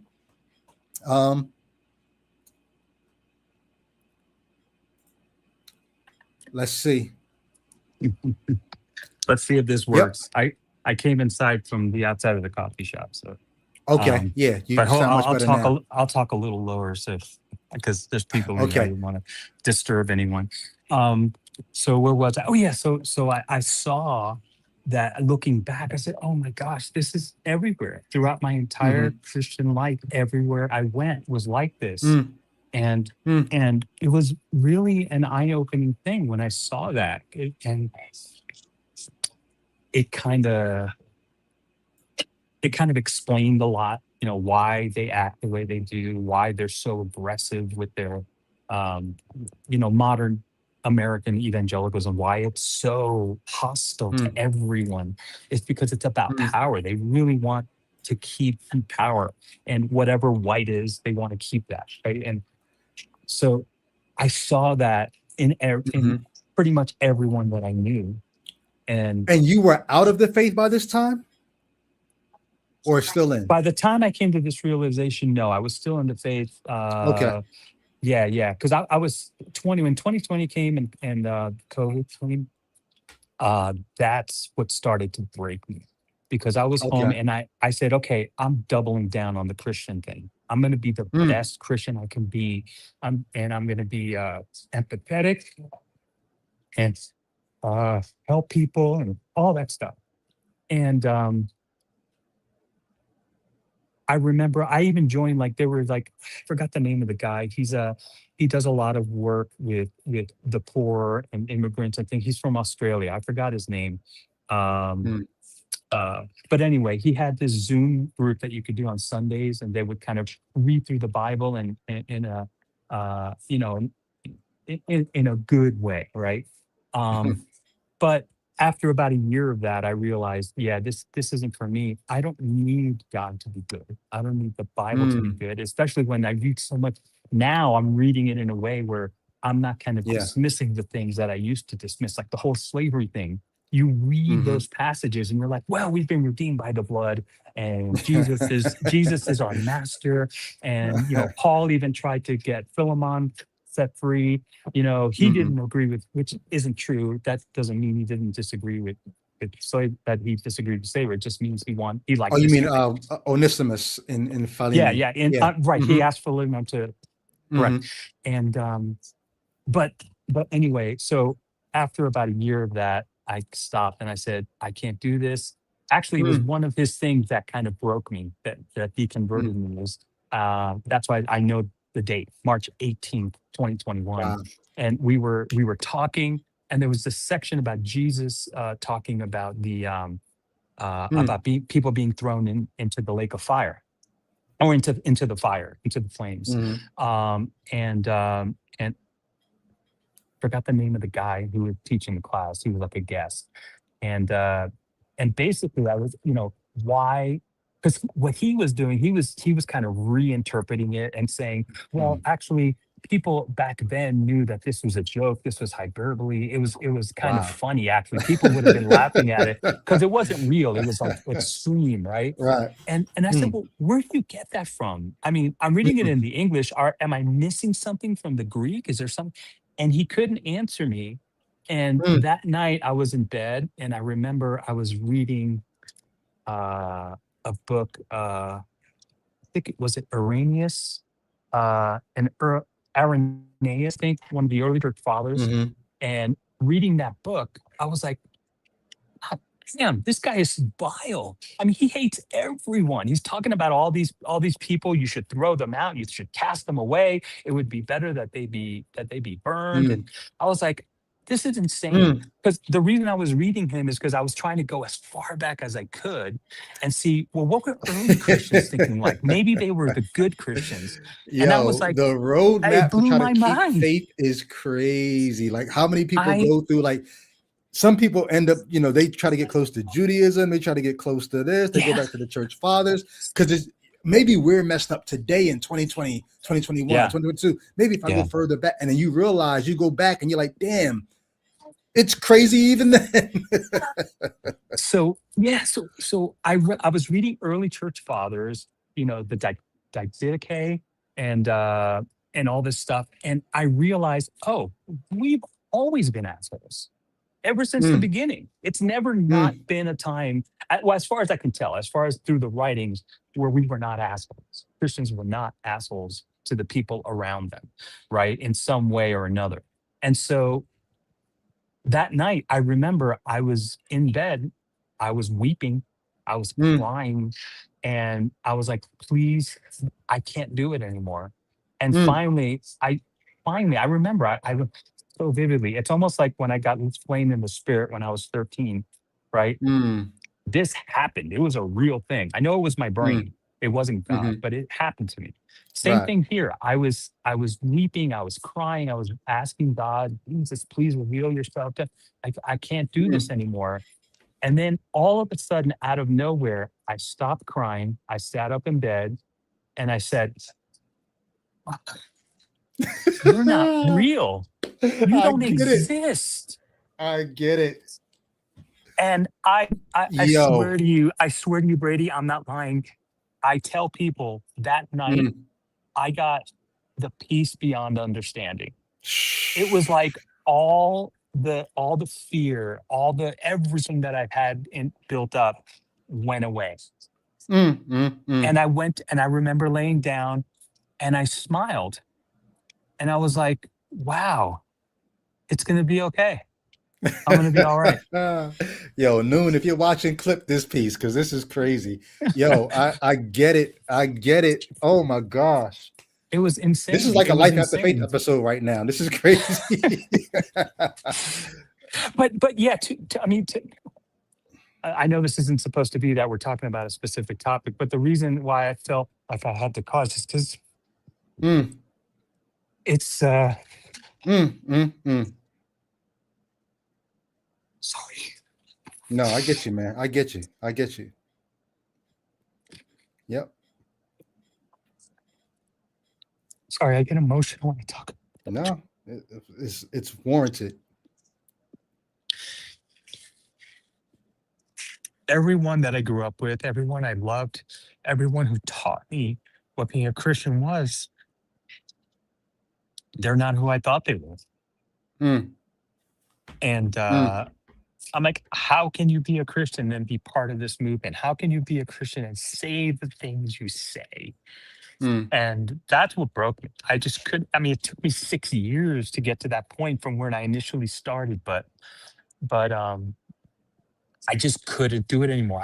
I can't be associated with these people. I cannot. Mm. I can't be part of this. Yeah. Without Faith says, love you, Eddie. Yo, I mean, bro, your heart for like you said, you think about the things that this brother just said. You said you always had this sense of right and wrong, good and bad, and it was decoupled from the Christianity. Like Mm, you had this sense innately and just figure, oh, you yeah. end up in church. Oh, maybe this is what it is. But you realize that your sense of morality is different than what you even find in your religion. Yeah. Yeah. I mean, I remember, I don't know when this was, but I do remember years and years ago having thought in my brain when I was, because my best friend came out to me right after high school. Mm, He was sleeping over at my house. And we were just talking, right? He was on a sleeping bag on the ground. I was on my bed, and we were just talking. And then mm, eventually, because we met each other at work, and we were both Christians, and I had all the stickers and everything on my car, and we immediately bonded because he was a Christian, a high performance Christian, and uh, mm, and he told me that night that the issues that he had growing up, and that he struggled with this, and that night I remember praying for him, and he was afraid because he thought I would reject him. I was like, I'm not going to reject you. And Oh, I'm we've been sorry. You said he friends. came out to you. He came out to me, I and didn't catch that so part. I just put two and yeah. two together. Okay, go ahead. And well, when I say he came out to me, he told me he was struggling with it, right? And so Hmm. over several years, right, he would stumble and he would tell me about it, and again, I was like, yeah, we all stumble. That's what we do. Obviously, I've completely changed my mind on that whole subject, but Hmm. um, but I'm sorry. Just because of this is the kind of yeah, show that it is, came out to you about being homosexual, yes, yes, yes, yeah, and absolutely, because somebody and could hear this and think we're talking about coming out of being atheist or being something like that. But right. got you. Hmm. And so this went on for a long time. He eventually went into the military, and then he had some experiences there. And then when he got out, he was like, I Mm, can't be a Christian anymore. Right. mm, And, uh, and, and at the very least, I respected him because I was like, mm, well, you're not following your beliefs, then why even do it? Right. And I talked to him about going to like a community, even though I technically did not think it was right at the time. I was like, what about one of those metropolitan community churches? And he was like, well, the Bible says it's wrong. And I still believe the Bible. And so if I can't be a Christian, I'm just not going to do anything. And I was mm, like, wow. And we continued, to be friends. But I do remember during that time having a thought in my brain because I was like, I don't understand. I mean, it's mm, they're people love each other. If they treat each other well, why is this a deal? And I thought to myself, am I mm. better or more empathetic than God? And I remember I love like it. almost feeling scared about thinking that, about having Mm, that thought. mm, mm. But over the years, I've had that thought come up and say, am I more empathetic? Because you would hear the leadership say something and you're like, I would never do that. I would never Wow. say that. And Yeah. and so then you start thinking, is it me? Am I wrong? Should I hate gay people? And so Mm, so mm, it's mm. just Yo, hold, so it's stop, that stop, stop, stop, stop. Just, I mean, think about that. Like, really, just think about that. Is it me? Am I wrong? yeah. Should I be hating gay people? Like the fact that you've got to say that to yourself just to Mhm. align with your God, Yeah. that should tell you everything you need Mhm. to know. That's And then I continued on for who knows how long, right? Until I finally Mm, it took the country falling, apart to kind of finally wake me up out of well, this here's what I'm hoping. thing. I'm gonna let you go in this note because I got another Yeah. caller that just popped in. It's great, so great to finally get to talk to you. Yeah. But Yeah. here's what I'm hoping. I'm hoping that some of the things that are coming up right now, I think MAGA is actually a gift to this country. Think In about how one many sense, people I were, agree. in one In one sense, sense, yes. Yeah. think about how many people were disengaged politically, Mhm. were uneducated, were like just sort of, Yeah. and then you see how fragile our democracy is. You see how easy everything can be corrupted Yeah. and can be like almost stolen away. Mhm. And now you wake up. Hopefully, it's not too late. Yeah.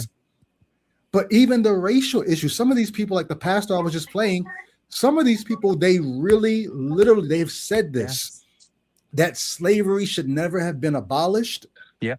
and that we actually should bring it back. Like, this is where the country is. And I think for some Christians who are watching this, I think even this issue of American slavery versus biblical slavery, I haven't even gotten into that yet today on this episode, how similar the two are. I'm hoping that this becomes a wake-up call for some people. But I'll give you the last word. All I want to say, because I know I came here to talk about a specific thing, and I kind of went a whole long thing. It's all good. Because I was talking about racism. But just to give you, and I'll end with this, just to give you a taste of going to Redeeming Word on a Sunday. And again, this was like, is there something wrong with me? The Pastor Ed Brenson, Black pastor, Bishop Ed Brenson, he said this from the pulpit. He said this, I swear to God, he said this. He said, slavery was a gift to Africans because it took them away from their foreign gods and introduced them to the real God. And the fact that you are saved today is because the white man brought us enslaved blacks and brought them to America, and they were forced to call out to God. I was sitting in the front row, right? Because I was the music minister, and I was absolutely dumbfounded. I was like, what? I've never heard such a thing in my life. That's so naive, and it's so like, you know how many generations of people you have to look past the harm it did to them to think about the blessing it became to you? Yeah, exactly. It's insane that this religion, this belief can make people literally work against their best interests, literally work to make their lives and other people's lives worse. And minorities, women, everybody, all kinds of people who are buying into this are subject to what you just said. They're voting again and believing against their own interests. Yeah. And that's why it fired me up so much. Sorry. And that's why I just all good. Like, okay, I gotta call in. Thanks for the Life After Faith episode in the middle of this episode. Hey, appreciate you, man. Okay. Yep. I'll talk back with you. All right.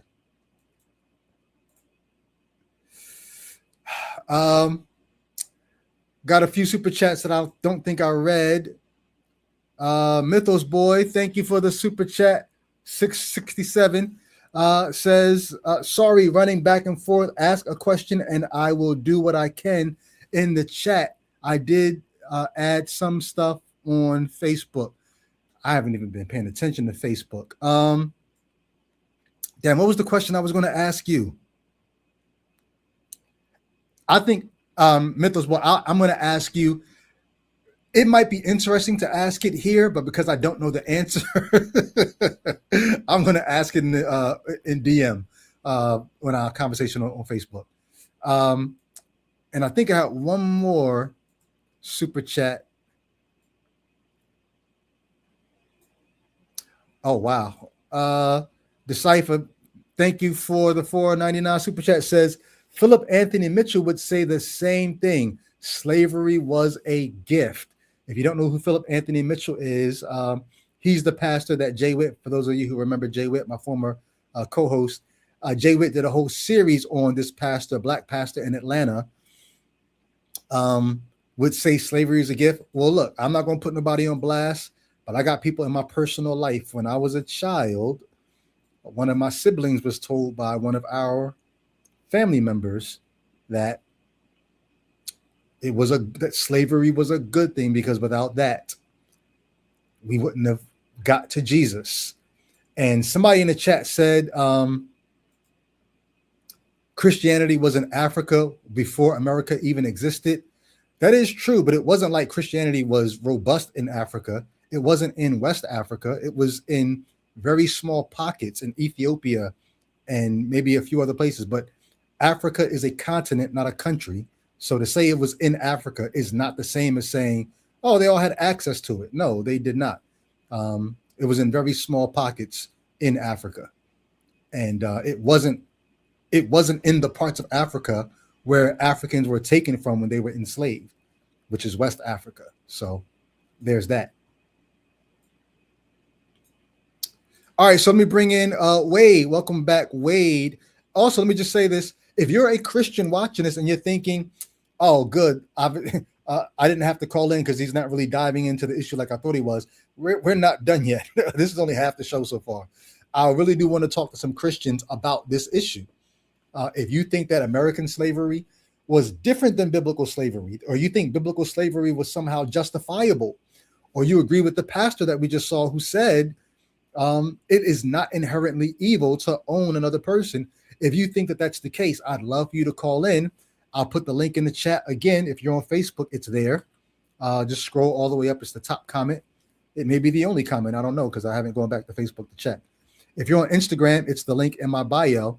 But I would love to talk to you if you're a Christian. So welcome back to Ichabod. Wade, what's up, my guy? Hey, what it be like? Be good. Chilling, my man. So I'm curious, what got you wanting to call in today? Well, I'm a Southern boy. I was born and raised in Alabama and North Carolina. So I have kind of been around this issue for a long time and seen sort of the deleterious effects that it's had on people. Where I lived in rural North Carolina, just down the road a little bit, we had this family that were like one generation away from sharecroppers. And, sharecroppers didn't own the land, but they worked the land. They kept some of the produce from the land, but the owners, typically white people, took the profits that, were basically legal because they weren't legally slaves anymore. So I actually knew a family that were like one generation away from sharecroppers, a black family, and they were poor. I mean, these people were so poor, they didn't own a car. Most of the kids had one pair of clothes. A lot of people don't realize that black slaves in America got 2 sets of clothes a year. They got a new set of summer clothes and a new set of winter clothes every year. And that was it. Okay. So American slavery was brutally hard and rough. And we get into this whole thing about, slavery, and then you had black laws. The black laws were written to re-enslave the blacks. One of the black laws was that if you saw 2 African-American men loitering on a corner, just chilling, vagrancy laws. Yeah. Chatting and chilling. They could arrest them, stick them back in jail, and force them back into forced labor. And then you had about the black codes, right? The black codes, exactly. Exactly. That was just slavery redone. Yeah. Then you had Jim Crow, the Jim Crow era. We didn't have equal rights more or less until Lyndon Johnson signed the Civil Rights Act. We're talking in the 1960s, so this is still it's a sore subject. Yep.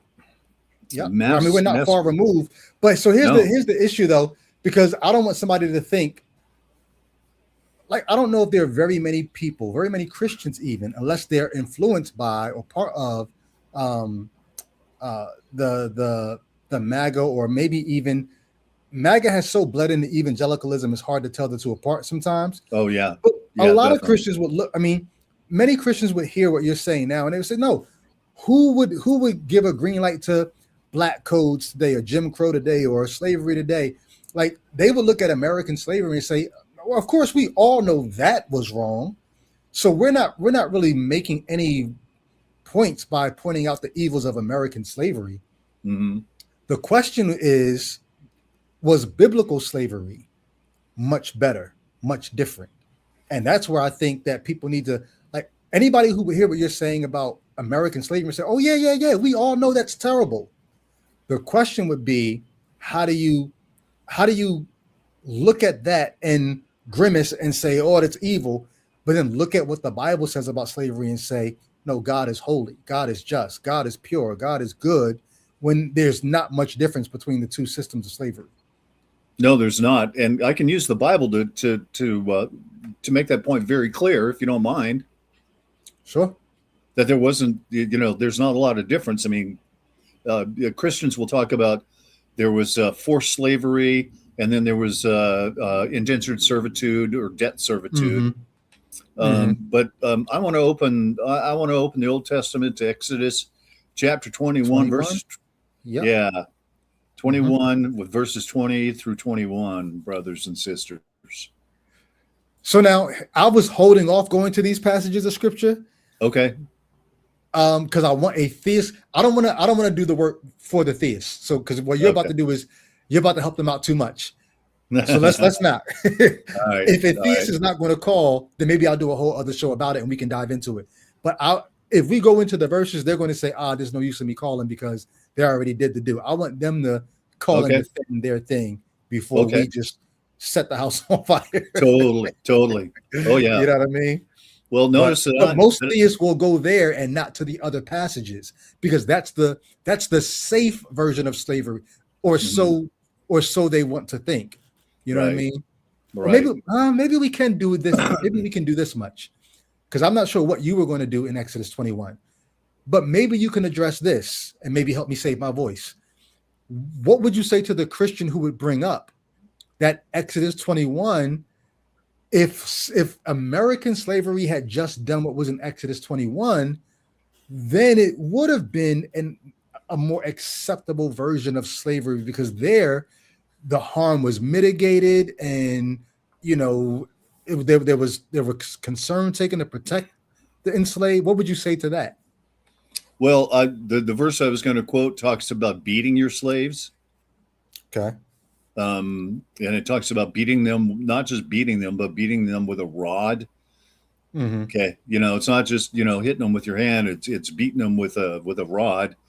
And it says that, if they live for a couple of days, it's not so bad, but, and it's kind of written like, well, if they live a little while, it says a day or two, if they live a day or two, that's okay. But, let's see.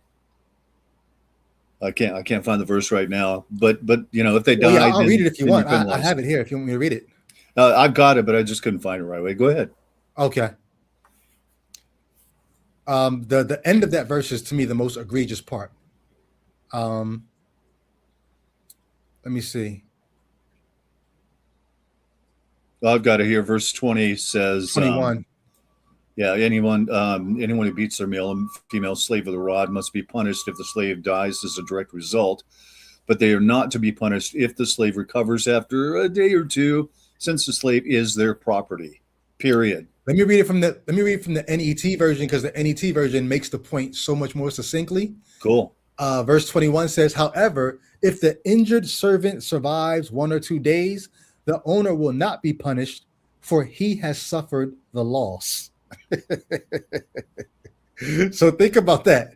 This person, the enslaved person, lost their life, but the master is not going to be punished because the master has suffered the loss. What? Yeah. I mean, that's what your version says too. It just says it in a different way. When it says, for he is his property, or he is his money, it's not saying, oh, he can do whatever he wants with him because he's his property. It's saying the owner lost property when the person that he beat died. So why are you going to punish him? It's almost like adding insult to injury. Dag, you lost your servant and I'm going to punish you? No, you've lost enough already. That's okay. Yeah. I like that translation better. I think that probably fits the cultural milieu a little bit better than what I read. Yep. So, and I want to tie that into American slavery and the Second Amendment of the Constitution for gun rights, which I can quote off the top of my head. It says that a well-regulated militia being necessary for a free state, the right of the people to keep and bear arms shall not be infringed. Now, the gun ownership in that is related to militia service, a well-regulated militia being necessary for a free state. If you go in the Constitution to Article 1, Section 8, Clause 15, it tells you what the militia was used for. Hmm. And they were for three things: to enforce the laws of the land, to repel foreign invasions. And people they weird out about that one because they're like, well, how could you repel these foreign invasions? Well, let's say the Brits were coming back to America, Right. Right. and they were landing, French or whoever. Yeah. yeah, whoever, they're Mhm. coming back they're landing at a little beach in North Carolina somewhere. The local militia would be called out first to go stand them off and to fight them off until the other militias could gather from the various areas, right? We didn't have roads. We didn't have airplanes. You couldn't send an A-10 Warthog or an F-16 fighter No jet. submarines creeping on the coast. No, none of that. It took a week. Mhm. It took a week or two Mhm. to get the other militias there. So you had to have these forces there to repel these foreign invasions. And the third thing is to suppress insurrections. Hmm. And those are two types of insurrections. One of them is native insurrections and black insurrections. Slave insurrections. The southern states would not sign off on the Constitution until they were guaranteed the right to keep their guns, to keep their slaves in check. Hmm. Period. Full stop. Wow. Wow. That's what, and Wow. that's why it's in the Constitution. I mean, Hmm. that Hmm. was so any of these right wing nut jobs who embrace this nationalism, and they support it with their guns because the Second Amendment, they don't have a clue that they are actually enforcing slavery, the right for Wow. people to keep and bear arms being Wow. tied directly to putting down slave insurrections. The So I got to militias, go look into that now. That's crazy. man, I'll take it a step further. The militias were actually sent out to fetch slaves who had escaped. They would hunt them down, bring them back to their owners. Hmm. So So I mean, I probably should know this already, but I know that law enforcement in this country, there's a nice tie-in between where we get police from and slave patrol. But is there also a connection between the militia and the slave patrol? yes, because the militia were a slave patrol. Hmm. They literally mustered the militia to go after slaves who had escaped. And another thing people don't understand about the Second Amendment is that the right of the people, a collective group of people, not the individuals, but the right of the people to keep and bear arms. Most places where they had guns, they kept them in an armory, in a centralized building, and they had an armorer who was the person who went in, supplied the gunpowder and the musket balls and kept the rifles in good shape. Those were not stored in individual homes. These were not individual people grabbing their AR-15s and forming up into a militia, right? Right. They went to a centralized location, were allocated guns that were That's a kept great in a point. central location. Oh yeah. That's the tradition. Yeah. And being from the South, Well, the clarity that you I gave looked about into the people not being individual person, but like the collective and the armory, not like, that's a great point. I always forget that every time I hear it. I'm like, oh yeah, that's a great point that I always forget. Yeah. So the community yeah. could come together, get their guns, and go pick up the Right. slaves who'd escaped. And the only reason the slaves did not revolt is because the slaves didn't have guns and the owners did. So I mean, it talks about the NRA and gun ownership and Totally. the way that they dealt with totally. African Americans. There's a whole backstory to. But once again, it's so easy to get sucked into American slavery and racial issues. But once again, that simply is that all. I'm only using that as the jump off point to say, if you've got issues with any of that, you've got to go back to the Bible and start asking, why don't I have issues with the God who would do any of this? Because when you put the two and two together, if you strip off the centuries and you strip off they didn't have muskets, in the Old Testament. If you strip off all that, you're looking at the same system. And it's Exodus 21 is not being applied to foreign slaves. Exodus 21 is being applied to Hebrew slaves, which was bad enough that you can beat them till that they die.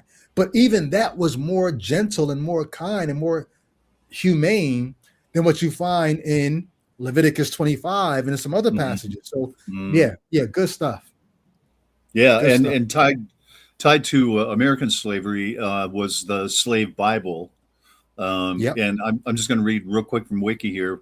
I kind of knew what it was about, but I needed clarification on this.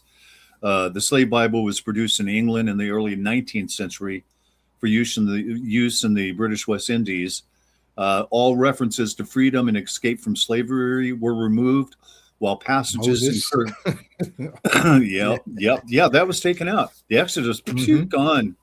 Yep. Those were removed, while passages encouraging obedience and submission were emphasized. Mhm.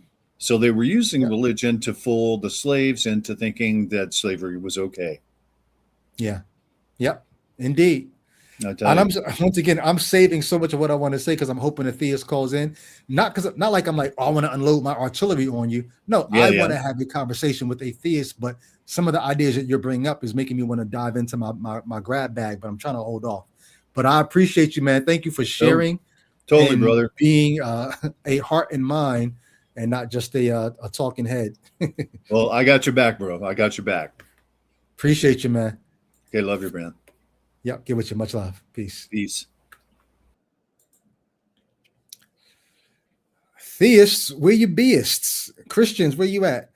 Are we misrepresenting the Bible here? Let me bring the pastor back because he wasn't done. So let's go back to him and let him finish. Let me make sure is there any super chats that I missed? I got 1, 2. Why is it? Oh, okay. Yeah.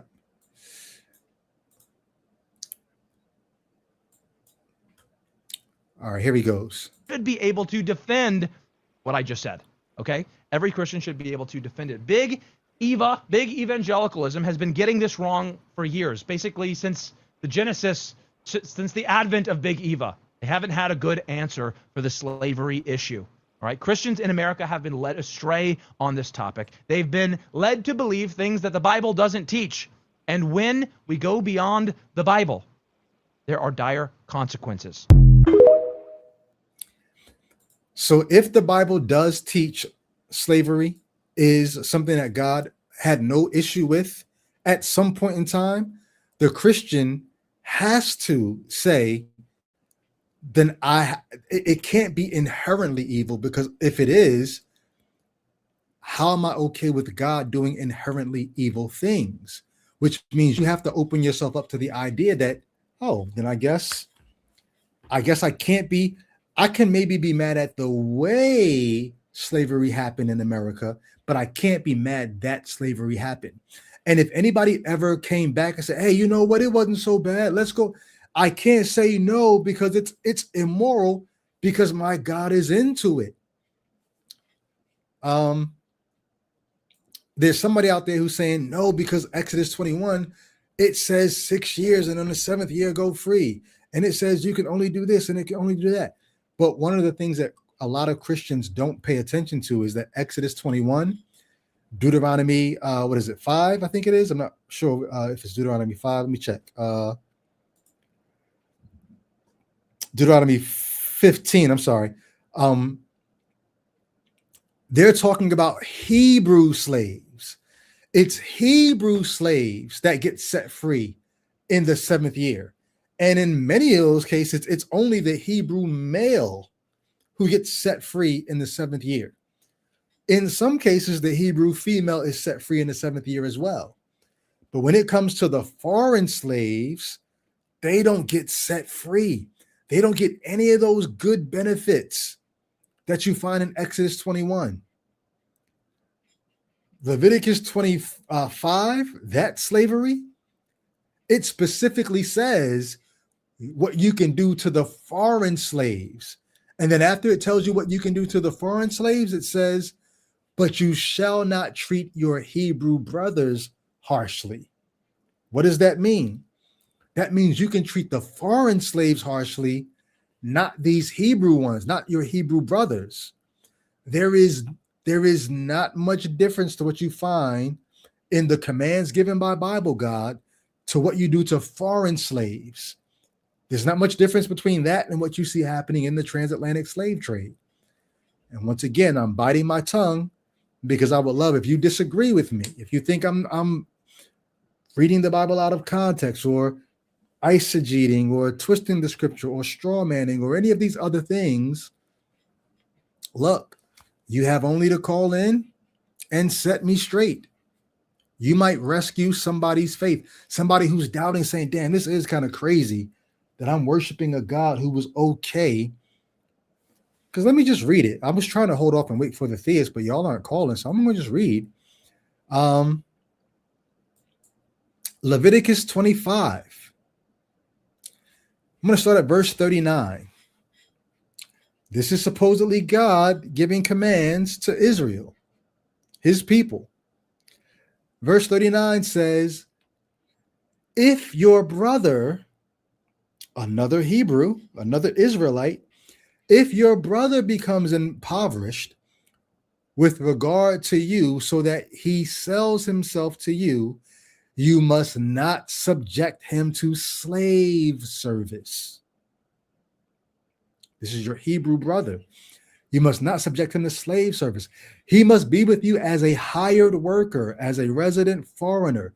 He must serve with you until the year of Jubilee, but then he may go free, he and his children with him, and may return to his family and to the property of his ancestors.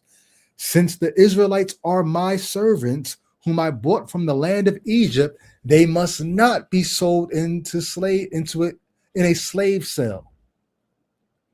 So here you have the God of the Bible saying, hey, I want you to deal a certain way with your Hebrew brethren.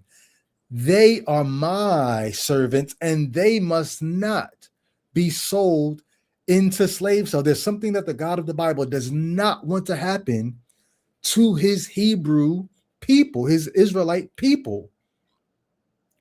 All right? Because the God of the Bible knows that there's something about that condition that's not ideal. 6 years, but on the 7th year, on the year of Jubilee, he must go free.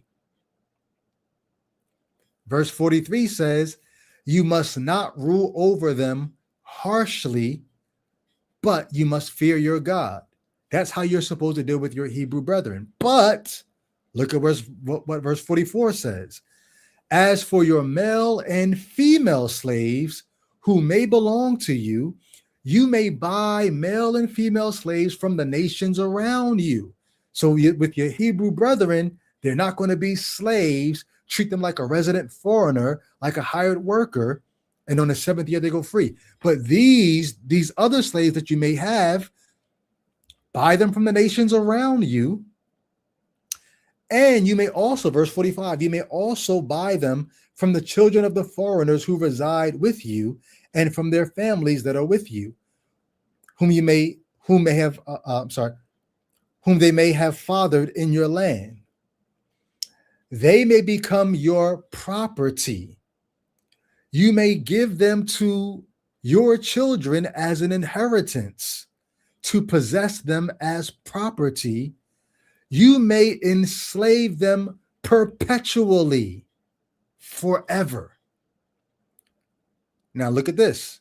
However, as for your brothers, the Israelites, no man may rule over his brother harshly. So you've got to explain to yourself, Christian, why you're worshiping a God who says, hey, your Hebrew brothers, don't rule over them harshly. Let them go in the 7th year. Treat them like a hired laborer. But these other folks from the nations around you, you can pass them down as property to your children perpetually. You can own them and you can treat them harshly. Before I log off, because the theists aren't calling, so maybe this is such a touchy topic that you're like, I don't want to be the one seen calling to defend that. And if I don't envy you. I wouldn't want to be you either. I wouldn't want to be you having to defend why your God is okay with this. Because you get to the New Testament and Jesus doesn't say a single thing to outlaw slavery. Matter of fact, he uses examples of slaves and talks about what will happen to the good servant versus the servant who's not good. You get to Paul's writings, or those that are attributed to Paul, and you have more talk of what slaves are to do. They're to obey their masters. You've got to think, a God in heaven who is eternal and omniscient, he knows what's going to happen in the future. He knows about the transatlantic slave trade. He knows about he knows about every instance of slavery that's going to happen. He knows every miserable thing that's going to happen. He knows about Roman slavery. He knows that Rome is going to adopt Christianity at some point. Rome was horrible to their slaves, to their male slaves, to their female slaves. They had no autonomy. The God of the Bible knows that this is going to happen, and doesn't think, you know, it'd be good. It'd be good if I snuck in to my commands to Israel ideas that outlaw slavery, ideas that abolish this institute. He doesn't think to do this, but he knows in advance what's going to, and he knows that in some cases that the Bible is going to be used to justify this horrible condition that people are being put into, sold into, stole into, born into. The God of the Bible knows this and doesn't lift a finger or have his biblical authors lift a finger to help somebody say, man, you know what, we ought not be doing this to other human beings. And so if I were you, Christian, I wouldn't want to have to call in to defend this either. But what you can't do, you can't look at slavery in the Bible and say, but that was different. That was better. That was more compassionate. You can't do it. And if you think you can, call in. So we have a theist who is calling in. Professor Juvenile, who tried to call in yesterday but was driving, or no, wasn't driving, he was in a car. Couldn't really hear him that well. He's calling back in. Just so you know, your camera is on. If you want to keep it that way, that is perfectly fine. I prefer that. I'm going to give you a second to make any adjustments you want to make, and then I'll bring you in.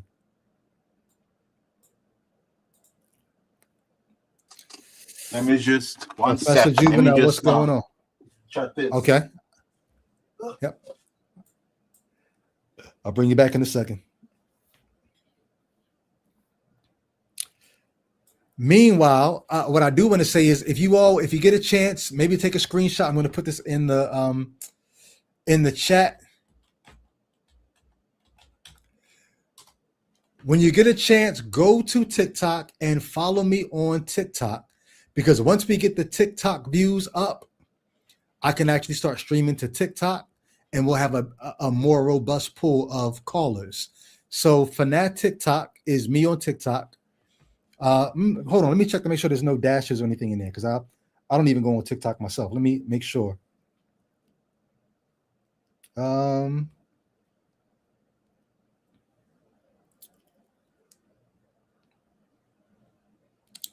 Yeah, for now, TikTok. So go to TikTok, follow me on there, and that way we can get the numbers up. That way we'll be able to stream to TikTok much sooner than later. All right, Professor Juvenile, welcome back to Ichabod. Hello, how you doing? Can you hear me?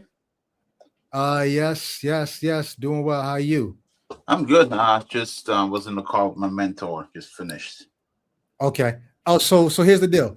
Yesterday, I told you that I needed to apologize to you because I accused you of being somebody else. Yeah. It's not that I accused you of being somebody else. What happened was somebody else called in, and I accused them of being you.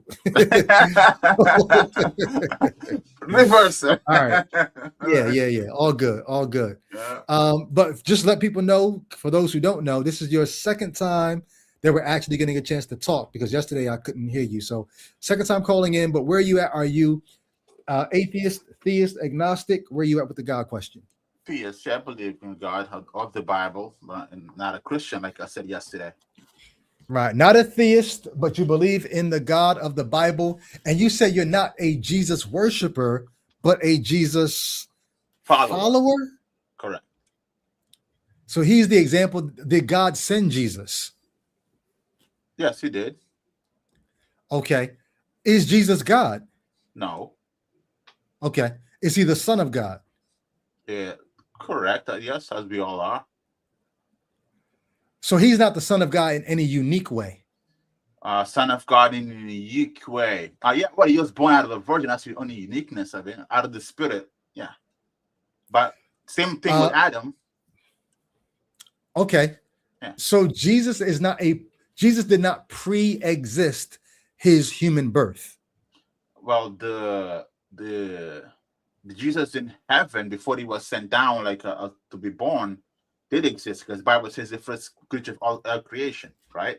So that existed. But then the birth of the man, because we can argue that Adam always existed because God breathed him and God is always alive, right? So I'm just trying to understand your theology real quick. Yeah. If Jesus pre-existed his human birth, Mm-hmm. is he the Son of God at his human birth, or was he the Son of God even before his human birth? In that sense, we all son of God before, because out of him we all were made. So out of God, everything came to be.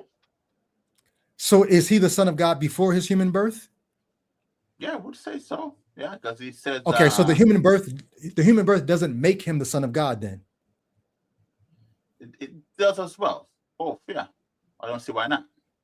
Because if you think about it, if he's already the Son of God, he doesn't need to become the Son of God by being born.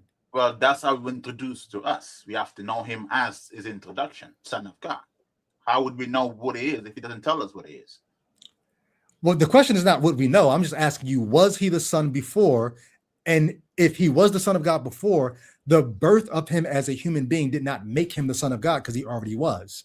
I'm just help you get your own theology straight on what you're trying to say Jesus is. Yeah, but my confusion is I don't see how that would change anything. Well, that's the point. It doesn't. If he's already the Son of God, then the birth doesn't make him the Son of God. I asked you a minute ago, is he the Son of God in a unique way? You said yes, because he was born of a virgin. And I'm saying if he was already the Son of God, then the virgin birth doesn't add anything to his sonship. Let me give you an example. Let's go back to Adam, right? Adam, God made him out of his own hands, right?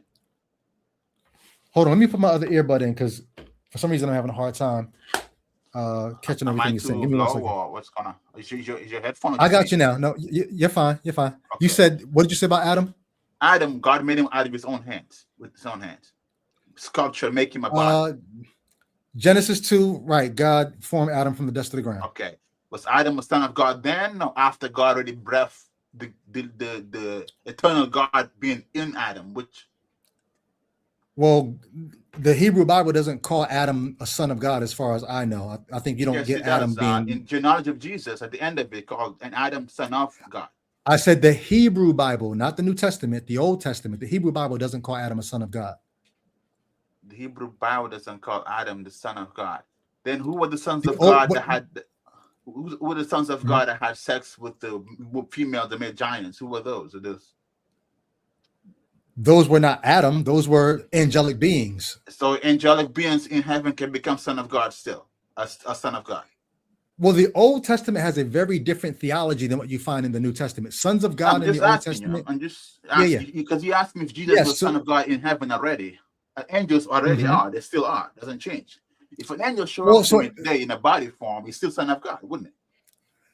Well, yeah. So if you want to say that Jesus was just one of the angels who was just one of the many sons of God, that's okay. That's fine. That's fine. I'm trying to figure out who Jesus is to you. So is Jesus is he an angel? The Bible teaches about Jesus is he is the firstborn of every creation, right? So that makes him like a special in heaven, right? But once he came down in heaven, the Bible called him. He was made a little lesser than the angels. So there was a change that happened there, so he can come to the earth. That's how Bible teaches. That's what I can say. Okay, I just wanted to understand who Jesus was to you before we dive into the discussion. So the topic today is American slavery was biblical slavery. Agree or disagree? What do you think about? Do you think American slavery was wrong, or do you think it just was a thing that happened? It's not right or wrong. American slavery. I look at it more in evolution perspective, because undeveloped nations will lose to developed ones. And you were taken captive, you learn your lesson. You're like, oh, some things we didn't have. We didn't have guns, we didn't have strategy, we didn't have a protection, we didn't have city, we didn't have strong walls. So our culture is inferior to the superior when they came and took us over. So now we have to evolve and get guns and get nukes and get this. I look at it as I'm not evolution way. sure. You say you look at it in an evolutionary way. Yeah, meaning, that's the so once development again, of humans. So once again, it's just something that happened. It's not right or wrong as far as you're concerned. Yeah, something that happened in this state, yeah, in this fallen state, that will happen. That's guaranteed to happen. But you're kind of answering the question in a very backhanded kind of way, because you said in a fallen state that will happen. Correct. Is that your way of saying it's a negative thing? Well, yeah, since Adam sinned, everything became negative. Okay, but but hold on. So because this happened last time. You spent a lot of words to answer my question in a weird way when you could have just said yes. My question was slavery in America a bad thing? 1 second. If I say use yes or no, I don't mean what you mean by bad. You don't mean what I mean by fallen state. So that's why I have to try to clarify so we can. I didn't mention fallen state. You did, but that was your way of trying to say it was bad, right? If slavery is an example of being in a fallen state, that's your way of saying it's bad. Yeah, we would be in a perfect world. It wouldn't exist, right? Yeah, I wouldn't have it. So hold on. Why couldn't you just say yes, it's bad when I asked you the question the first time? Because the point of your podcast is to say God is bad. But God did not make slavery a thing. God made a perfect world. Adam messed it up. Therefore, I put it on Adam, not on God. So if I say it's bad, you say, oh, see, God did a bad thing. If I say, do you play chess? Adam did the bad thing. Do you play chess? I have no clue. I like it, but I don't know the rules. That's the thing. I don't know the rules of chess. I wish I okay. did. Because basically you're playing chess because you're thinking about where I'm trying to go with it, and you're trying to head off where I'm going. You understand where I'm going, which you're right. I am going to, if slavery is a bad thing and God sanctions it, then God sanctions bad things. Correct. So that's sort of where I'm going. You'll be correct. Yeah. Okay. All right. But if Adam did it, Adam did a bad thing. Okay. Who commissioned the children of Israel to own slaves? Adam or God? To own slave. You're gonna have to open scripture and show those things to me. I can't just answer that. Okay. So turn with me to Leviticus chapter 25. All right.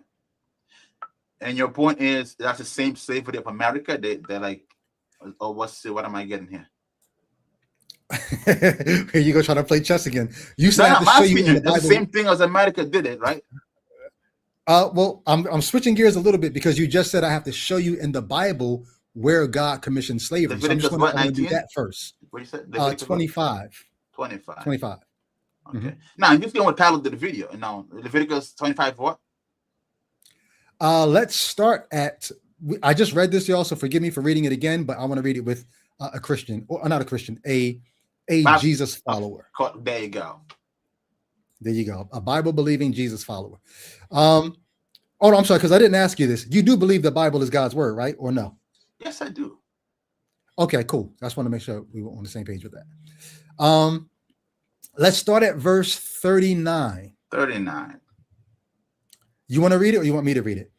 Hold on. I did King James, which is, it's not easy to read. You gotta take your time. You gotta do that 5 times so to get it. King James. That's a. So sorry. Let me just ask you. But because I confused somebody else with you last time, I never got to ask you. I never got to follow up. Did you ever go and read back through the other passage that we were reading in Leviticus about human sacrifice to see whether or not I was? I read all 3 books. I read Leviticus. I read Deuteronomy. I read Exodus. Just to see like where is this? Got you. Yeah. So do you think I was? Okay. All right. So maybe we'll get back to that. Maybe we won't. But okay, let's go back to Leviticus 25, verse 39. But All right. God- You can read it if you want. It's King James. Would you mind if I read it? Because I'm going to read the NET, which is a little more accessible to the way that we speak today. Is that okay? Yeah, I think I've already been to this road. I think they butchered a bunch of words, makes it really confusing and things that are out of. Okay. So then So I don't trust. I'll it. let Don't you trust it. read. I'll let you read King James then. Go ahead with King James. Yeah, okay. And if thy brothers, the brother, not singular, if thy brother that dwelleth by thee be waxen poor, and be sold into thee, thou Hold shalt on. not Wait. compel him to Stop. serve Hold on. him. Wait. Why do you read the King James version? Like you don't Because it know what makes even sense to me. This is what if your this is brother what I- if your brother waxes poor, that makes sense to you? yes, if it's super poor, if it's doubly poor, that's wax. Wax means maximum, like crazy poor. No, that's not what that means. Waxing? No, that's not what wax. What waxing means? It means to become poor. If your brother Waxing just means to become. waxing poor. We're gonna get into that later. But let's just.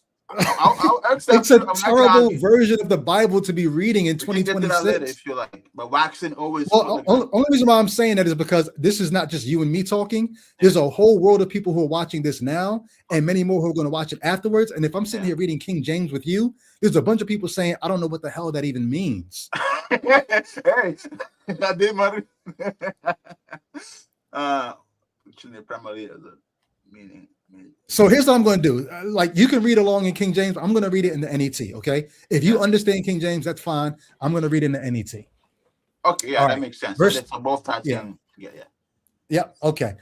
Verse 39. If your brother becomes impoverished with regard to you, so that he sells himself to you, you must not subject him to slave service. Okay. So this is God giving a command to Israel, right? So when he says, if your brother, who is their brother? Who do you think their brother is? Maybe it's fellow Israelites. Fellow Israelites. There you go. Verse 40. He must be with you as a hired worker, as a resident foreigner. He must serve you until the year of Jubilee. Correct, But 50 then years. he may go free. What'd you say? 50 years, and everybody's free.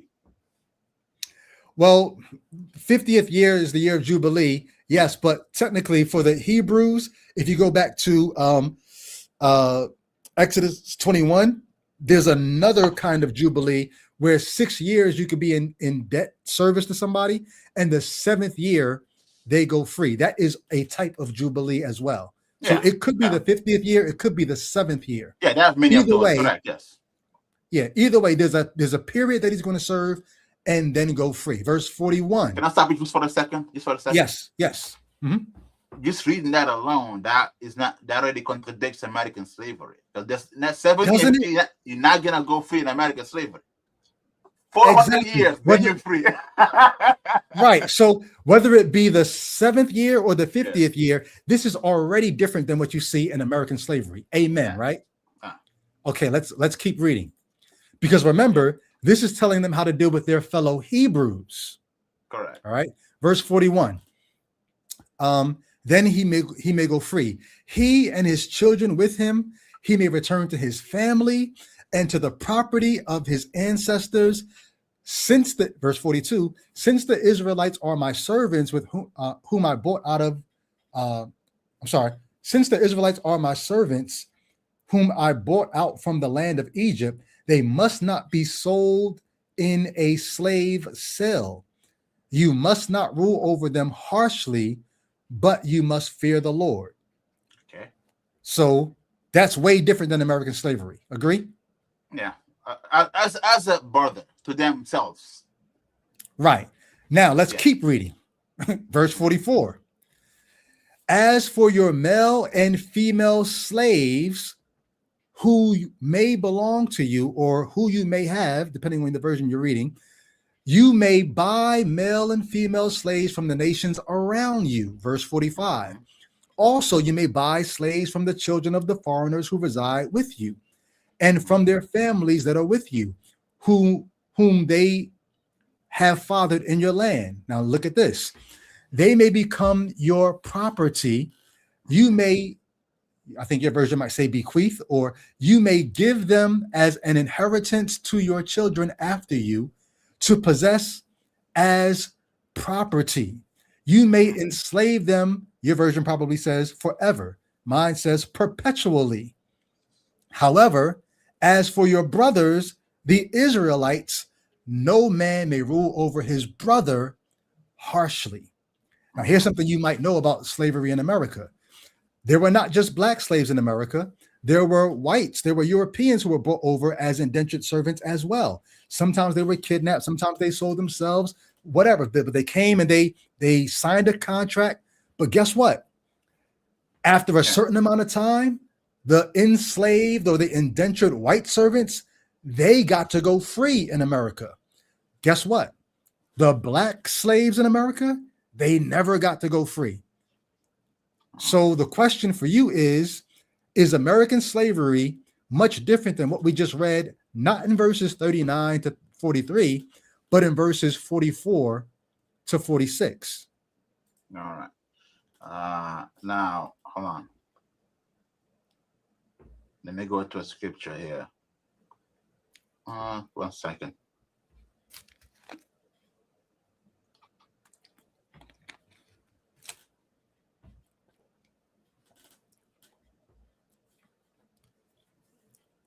What you looking for? I'm looking for the same thing, a slave code, a counter to what you just read in the scripture. You're looking for a counter? Yeah, to what you just said here. Hold on, just a second. All right, right there, Exodus 21. This is. I want to see. I want to see what your theological. I know. I want to see what your theological chops are like. Hold on. I want to see what your theological chops are like, because you're about to go to Exodus 21, and there are some telltale signs that should tell you what you need to be doing with Exodus 21. But I'm gonna let you cook. Go ahead. Yeah. I'm only going to Exodus because I know you're running a stream. I would prefer to read, because usually what I do is I just read the whole passage, but it don't take forever to get a proper understanding. Because I know I've spoken to people in the past that if you give them the Bible, they can make anything out of it depending what they read. They can make literally anything out of it. So that's why I prefer to read the whole thing and get the. Now let me just ask you: do you think that I was making something out of what we just read, or do you think no, that sort of is what it says? Okay. One example, right? Last time we spoke about the human sacrifice for destruction, set apart for destruction, right? And that's what I read many times, but never like really thought about it. Just like a passage. I just read it, But when you brought it to me, you brought like a focus on it. Like, what is this? So you painted a way I'm like, what the hell is this? Why is this in the Bible, right? But then I went home. It took me like a week. I read Exodus, Leviticus, Deuteronomy. You should see like, where is this thing in the Bible? And I found out it's for example, it first shown in Joshua 1, a city set for destruction, like Jericho, for example. A city that cannot be redeemed. You can't redeem those. God has set them for destruction. People, cow, whatever, they be set for that specific. Those cannot be redeemed. I was talking about the way you painted it, talk about like slavery can't be redeemed, something like that, or sacrifice. Yeah, you said sacrifice can't be redeemed. Those were engagements of war, engagement of and the woman that was in the war was saved, but the city could not. So they were set apart for destruction. So that was a different. So that's an example I could give you, like of maybe. Yeah, but the Joshua conquest and the setting apart for destruction, that's a different context than the human sacrifice that we're talking about in Leviticus 27. But I understand your point, because sometimes you can find a passage that will make you say, oh, this will kind of help maybe ameliorate in some kind of way what I read in this other passage. So if you could find something that would make this Deuteronomy Leviticus 24 passage, not 24, I'm sorry, Leviticus 25 passage, if you could find something that would make that not say what it's saying, I'm all ears.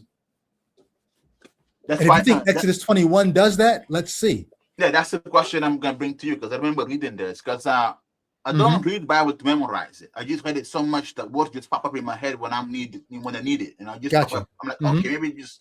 So I remember reading this in the book, the Exodus 21, right there. If the servant shall plainly say, "I love my master, my wife," and by the way, this is the. Hold on, let me see. Can I read like 1 until? It's gonna take a while though. Can I just summarize it? Make it quicker. I know. What do you tell me? Tell me what exactly you're looking for, because I know all the verses here. Exodus 21. Exodus 21. But there's different parts in this chapter that talk about different kinds of incidences of what you can do with a slave and what Slave code, exactly slave are you code. looking for? No, just Exodus Okay, 21. so like that's a slave code. all right. Okay, go ahead. Uh, Summarize if you want to summarize. I see the red flags in the chat. I know some of y'all just trying to find where they are versus actually giving us red flags, but some of y'all are giving red flags. So I see that just we're going somewhere. what's the red flag, by what the are you way? saying? I never understood that. What's the red flag? Red flags are people saying, because there's got to be some entertainment value to this. It's kind of edutainment. But if they feel like they're not being edutained, like educated and entertained, then they can put up red flags. And if I get enough of them, then I'll end the call and get somebody else in. Okay, so I'll get a class to later tomorrow so I can dance a little bit.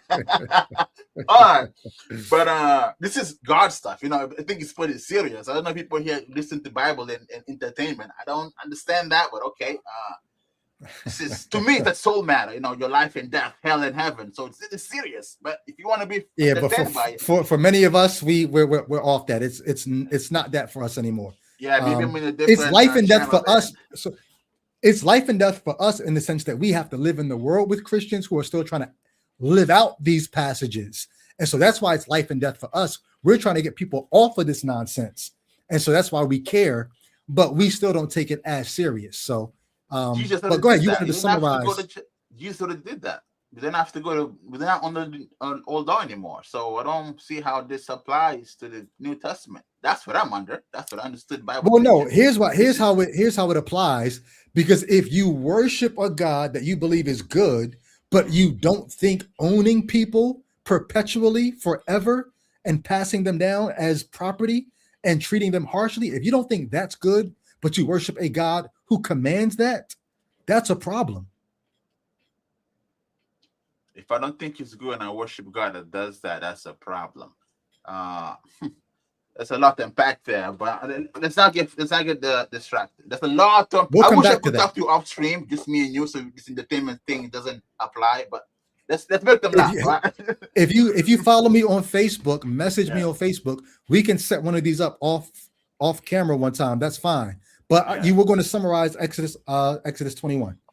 Yeah, pretty much it's a slave that lives with them, the regular slave. But if they have children of the master's house or the daughter or the auntie, whatever, and they wish to, and Jubilee arrives, it's time for them to leave, they can leave free.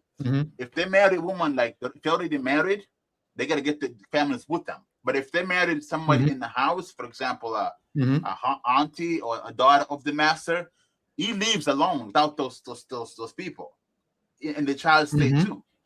But if he wants to stay and he loves his master, they're gonna have to put like a earring in his ear, symbolizing that he's like part of the family now. He gets to stay because he loves his master, right? That's not part of the family. Not part of the family. He loves the family, and the master gave him a wife, not from the master's family. If the master gives a slave a wife, it's not going to be auntie or daughter. The master is going to give the slave a wife from. It's going to be another servant, another slave. But go on, you're cooking. Yeah. So if you love his master, but either way, I don't think he changes. I will grant I'm not gonna entertainment value. Let's not go into that entertainment. He gets to stay. So you agree with that? That's in the Bible. That's a slave code. It's not really a slave code as much as it's a servant code. Do you understand why I'm saying servant code and not slave code? So it's not about slavery at all here. It's just a servant thing.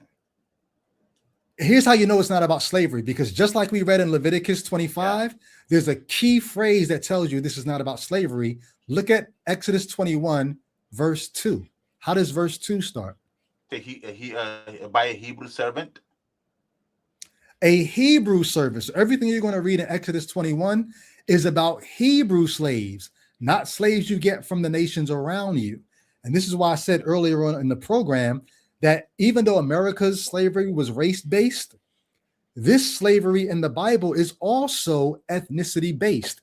Hebrew slaves, you have to treat a certain way. You have to let them go free after a certain amount of years. If you injure one of them, you got to let them go.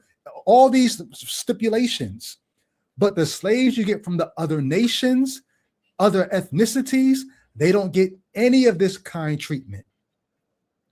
So what you're saying here in Exodus 21 is about how to treat Hebrew slaves, not foreign slaves. In the same way in America, white enslaved or indentured people were treated much differently than black slaves. This is why I'm saying the Bible slavery is very akin to biblical slavery. The people who are like you eat. Go ahead. So it's pretty much in group slavery versus other nation slavery. They code for them is different from tweak it just a little bit, because the in group servitude, God specifically says in the passage we read in Leviticus, they are not to be sold as slaves. Treat them as hired workers. Yeah. Whereas the foreigners, you can enslave them. And then it also says, but with your fellow Hebrews, don't treat them harshly. Several times it says, don't treat your fellow Hebrews harshly, which means the other people, the foreigners, you can treat them harshly. All right.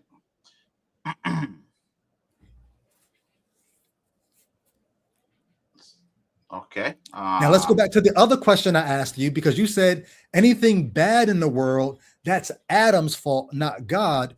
But here, God is giving the command about how to treat Hebrew servants versus foreign slaves. Adam's not responsible for this. No, your distinction, because I that's what I used to do. I go to the letter of the Bible. Your distinction makes sense. Hebrew slave versus outside slave. Your distinction perfectly. Maybe I skimmed over that. Didn't notice this pinpoint differences between the slaves and servants. You're correct on that. So we're not arguing on that. Points for you. Entertainment. So what you said about Adam again? You made the point a minute ago about anything bad in the world is Adam's fault, not God's fault. But here we have God giving commands. Now, keep in mind, the Psalms say all of God's laws are just, all of God's laws are pure. How can a young man keep his way pure? The God's law is holy. God's law is right, perfect. And here we are in God's law with God telling them that they could treat foreigners as slaves and own them perpetually, pass them down as property, treat them harshly. And then the Bible says that all of God's laws are pure. So we can't say that this is something that you can pin on Adam and the fallen world. This is God giving a pure, righteous, perfect, holy, good law according to the Psalms. Okay.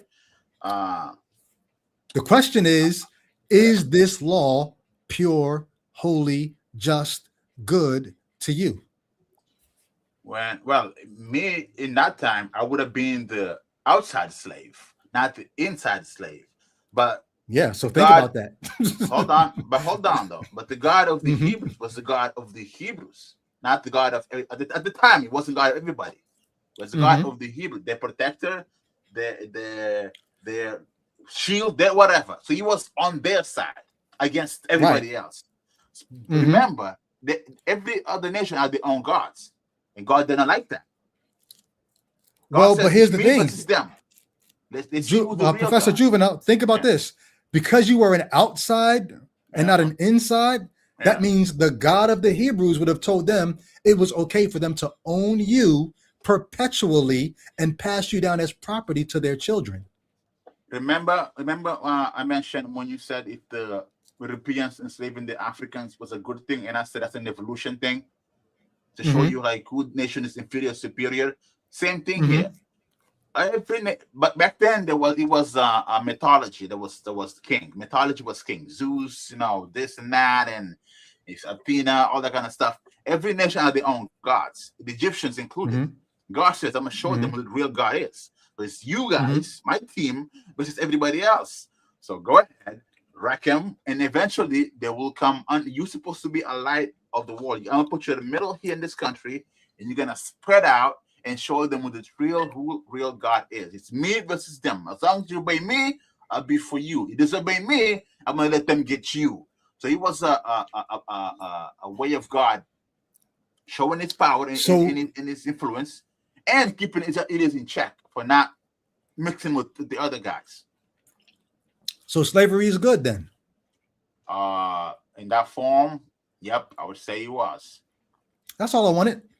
I just wanted an honest Christian to say slavery is good. Owning people perpetually and passing them down as property and treating them harshly because they're not a Hebrew is good. I just wanted a Christian to say that. So thank you. But hold on though, give me a second.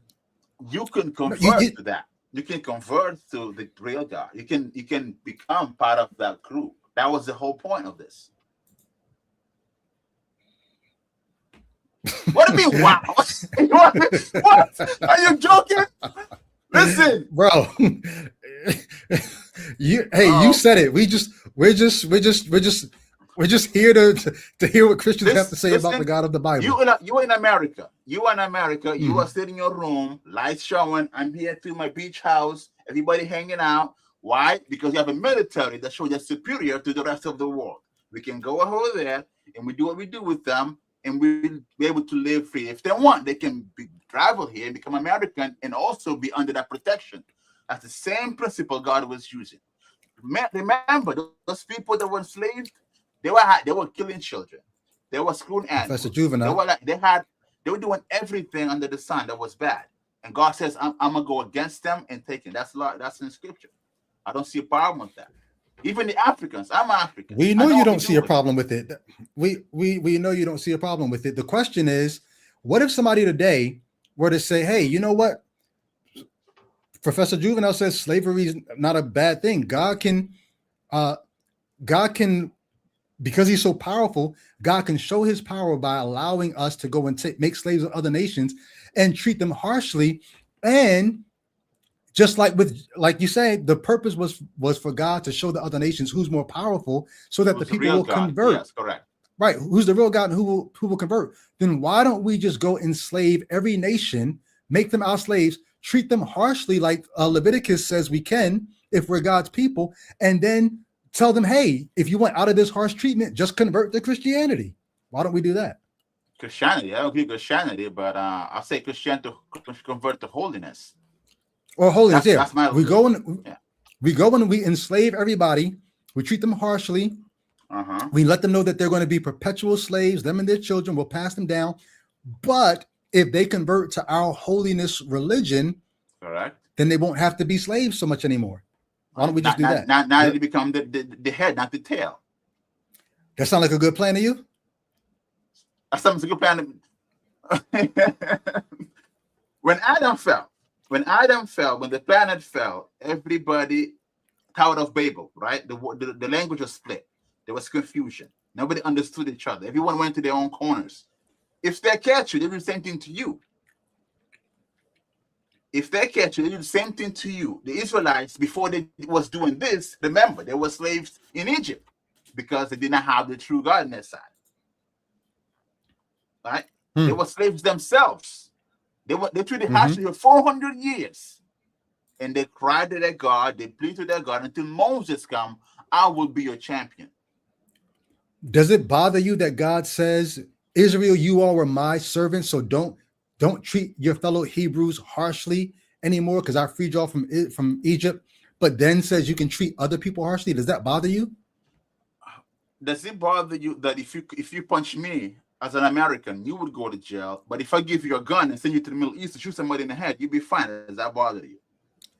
I don't even understand that. I just asked a simple question. Does it bother you that the God you worship says you can't treat the people who are like you, your ethnicity, Yeah. harshly, but you can treat others harshly? Does that bother you? In the context of the time, it would not. Why would it? Now, of course, we came under Jesus. Now we're in the grace. That doesn't Hmm. apply anymore. We don't do that to people anymore because now we're in a new covenant. We no longer. You under think you're in the Moses. hold, wait. You think you're in the new covenant? Yes, we don't think, yes, I think we are. Yes, correct. Okay. I tried to do this with a Christian yesterday, but I didn't get a chance. So I would love to see if that's really true. Can Yeah. you turn real quick to before you go there, do you like Mhm. and the context of the time, everybody was after their own God, after their own culture, their own instructions, their own method of war, their own everything. You still think the Israelites were not right to abide by God's rules to other nations? You do think that's still a problem? They should just stay there and get murked? I think God, if they really did have a God fighting for them and protecting them, a God can protect them without them having to enslave people to keep themselves from getting murdered. God can protect them without enslaving people from getting murked. Didn't I would- God protect them? Didn't God protect them without them making slaves of Egypt in the Exodus? God tried, but Huh? they didn't listen. No. God did protect them from Pharaoh's army, right? But he killed them. He killed the Right. rest. He killed everybody. You have to Right. kill God killed Pharaoh's army. Israel did not have Okay. to enslave anybody and treat them harshly perpetually. So because why they- does they- God they need didn't need slavery? them at the desert. They didn't need that. These apply in the land once they enter the land. Once they become a nation, they did not need Right. slaves in But the what I'm desert. saying is they become a nation, but God doesn't stop being God because they became a nation. The same God who drowned Pharaoh's army can protect them from whoever you think, oh, they had to make slaves because those people would have Yeah. enslaved Israel. Like the All same right. God could protect them. Remember, right, when God tried to do the things the easy way, he went to Pharaoh with signs and miracles and things you cannot deny. You feel to believe Bible is true. Changed the river into blood, locusts. Even an angel from heaven came down and killed the firstborn, as Moses said. They refused to listen still. And still went out to keep the Israelites slaves after 400 years. Come on, man. I want to do tried something the else easy with you. way. What? I want to do something else with you, but we're getting a bunch of red flags. So hey Eddie, just That's fine. spam the screen with red flags. Can you do me a favor? Yeah. Can you call? I'm on Mondays and Tuesdays. I would love to talk with you because you just said you're under the new covenant, right? Yeah. What was supposed to happen under the new covenant? Can you just tell me some of the things that were supposed to happen under the new covenant? What's supposed to happen? Pretty much since God made agreement with the Israelites, they said, yes, we'll do these things because, we Israelites find out they couldn't do them. It was too harsh. And then God came up with a different way to save us regardless of our sin. That's what grace is. To Regardless of your save us. To save who's the us? from hell. The Israelites No. first. Save the Israelites Israelites first from hell. From their sins? How is he going to save the Israelites from their sins? Because they couldn't keep up with the Old Testament. They couldn't No. agree- they couldn't keep up. The question is not why. The question is how was he going to save the Israelites from their sins? How? Yes. Jesus come and Jesus is going to pay for their sins? show them the Jesus had to how you say it? Jesus tried to what's the word I'm looking for, reform them because they corrupted what's supposed to. Jesus had to reform them first. Once they rejected Jesus, then plan B became into effect. So hold on. Graft everybody else into salvation. Hold on. Are you saying that the new covenant is supposed to be Jesus coming to reform Israel, not to restore Israel? Restore. That's the same thing to me. No. Reform Restore is put them back in their land and make them the head, not the tail. Reform is do something to maybe make them not so sinful. Yeah, you're talking about physical movement versus mental movement. Reform is mental. Restore physical. Does that make sense? Okay, so God's going to do is the new covenant one of those or both of those? Well, those failed. That's why the new covenant was passed down to us. No. There's two things here. Is the new covenant going to restore Israel or reform Israel? The mental one or the physical one? Both. It's going to do both, They were right? scattered, first of all, and they were corrupt. Right. So the new covenant is going to restore their mind and also their put them back in land. their land. Correct. Okay. The And you original. just told me you're in the new covenant, right? I Because said I gotta there's give two you, parts to it. I gotta give you your props. I said Because there's two parts. there's two parts to it. What do you mean? Jesus came only for the lost tribe of Israel. That's what he came for. But he was rejected. So that one like couldn't happen. He couldn't restore them. or Wait. reform them. The old Testament, the Hebrew Bible, doesn't say anything about the Israelites having to accept or reject anyone. Matter of fact, It does. no. It says God's going to do a work to reform them. He's going to put his spirit within them and cause them to walk in his ways. He's going to give them a new heart and he's going to make a new covenant with them. And it says he's going to take the initiative to do it. It doesn't say that they're going to have to do anything in terms of accepting some Messiah or some deliverer. God's going to send him with a rod of iron, and it has nothing to do with Israel recognizing, oh, you must be the Messiah, or oh, we got to accept you. No, he's going to come and do it. That's the new covenant. So how are you under the new covenant? Did Jesus come and reform Israel's mind? Did Jesus come and restore Israel into their land? So you were saying when you read that, you mean just to do some magic trick and then it just happens. That's you just put his finger. No, and not transform. well. I don't know about magic trick, but we can turn. We can all these red flags. Hey, can y'all just can y'all let me cook with him just for a minute more? I'm getting red flags from everybody here. Fine. Let him cook. Hold on. So Jesus pays for sins in your eyes, right? That's what you think? Jesus pays for sin. Yeah, it took the place here, correct, for us. Who was supposed to pay for Israel's sins? Who's supposed to pay for Israel's sins? Mm-hmm. Who's supposed to pay for Israel's sins?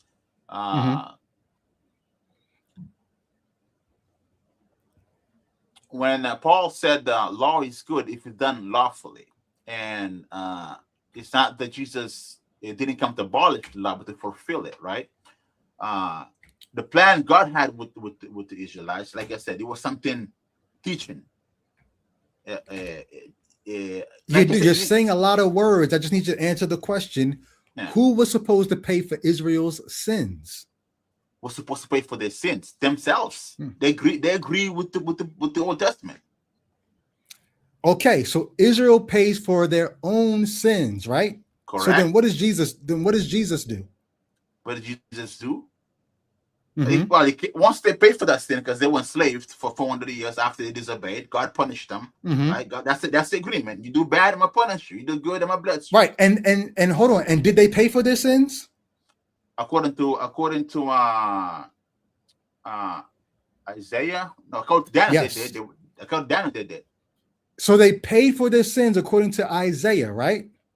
Yeah. Matter of Isaiah fact, and can we Daniel, turn to both those prophets. Can we turn to that passage? Which passage that said they pay for Isaiah 40. Isaiah 40.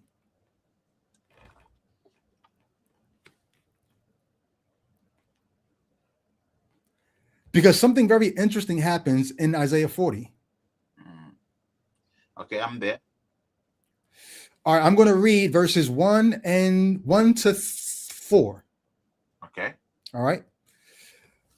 Comfort my people, says your God. Speak kindly to Jerusalem and tell her that her time of warfare is over, that her punishment is completed, for the Lord has made her pay double for her sins. So Israel paid for their sins Correct.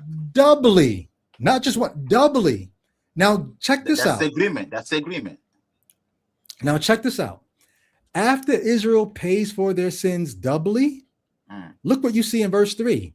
A voice cries out in the wilderness, clear a way for the Lord, build a level road through the rift valley for our God. Every valley will be elevated, every mountain and hill will be leveled, the terrain will become like level plain, the rugged landscape and a wide valley. So you've heard that verse before. You know where that verse is quoted in the New Testament, right?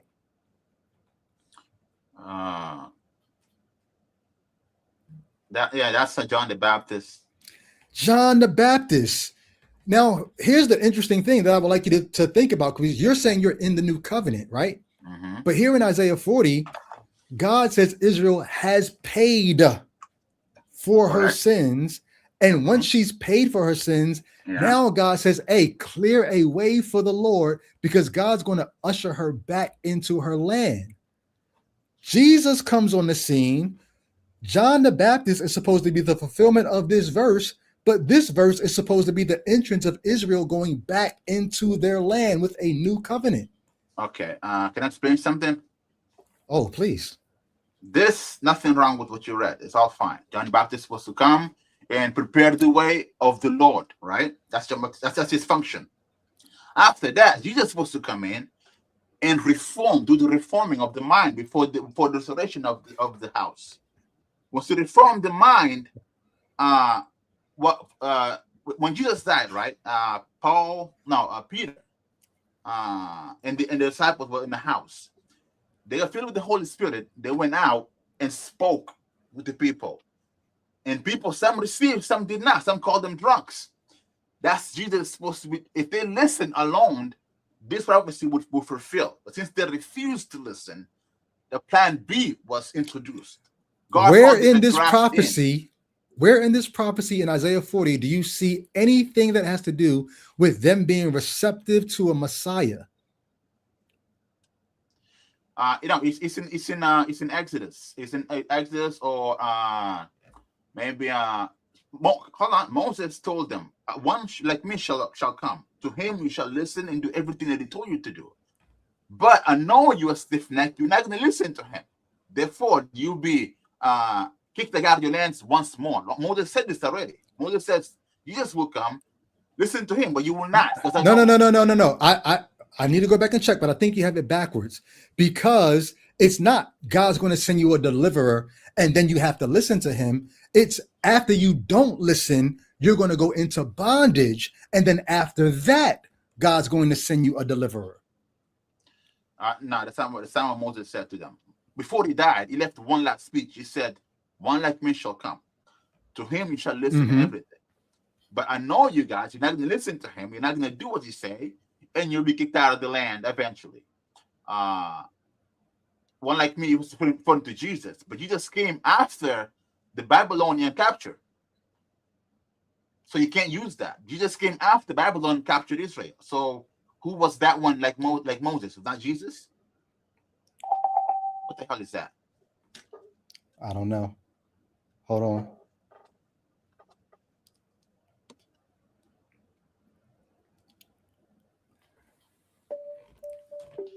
Hold on, give me a second. It's getting dark in here. Let me just put some light in the background. Okay. It's fine.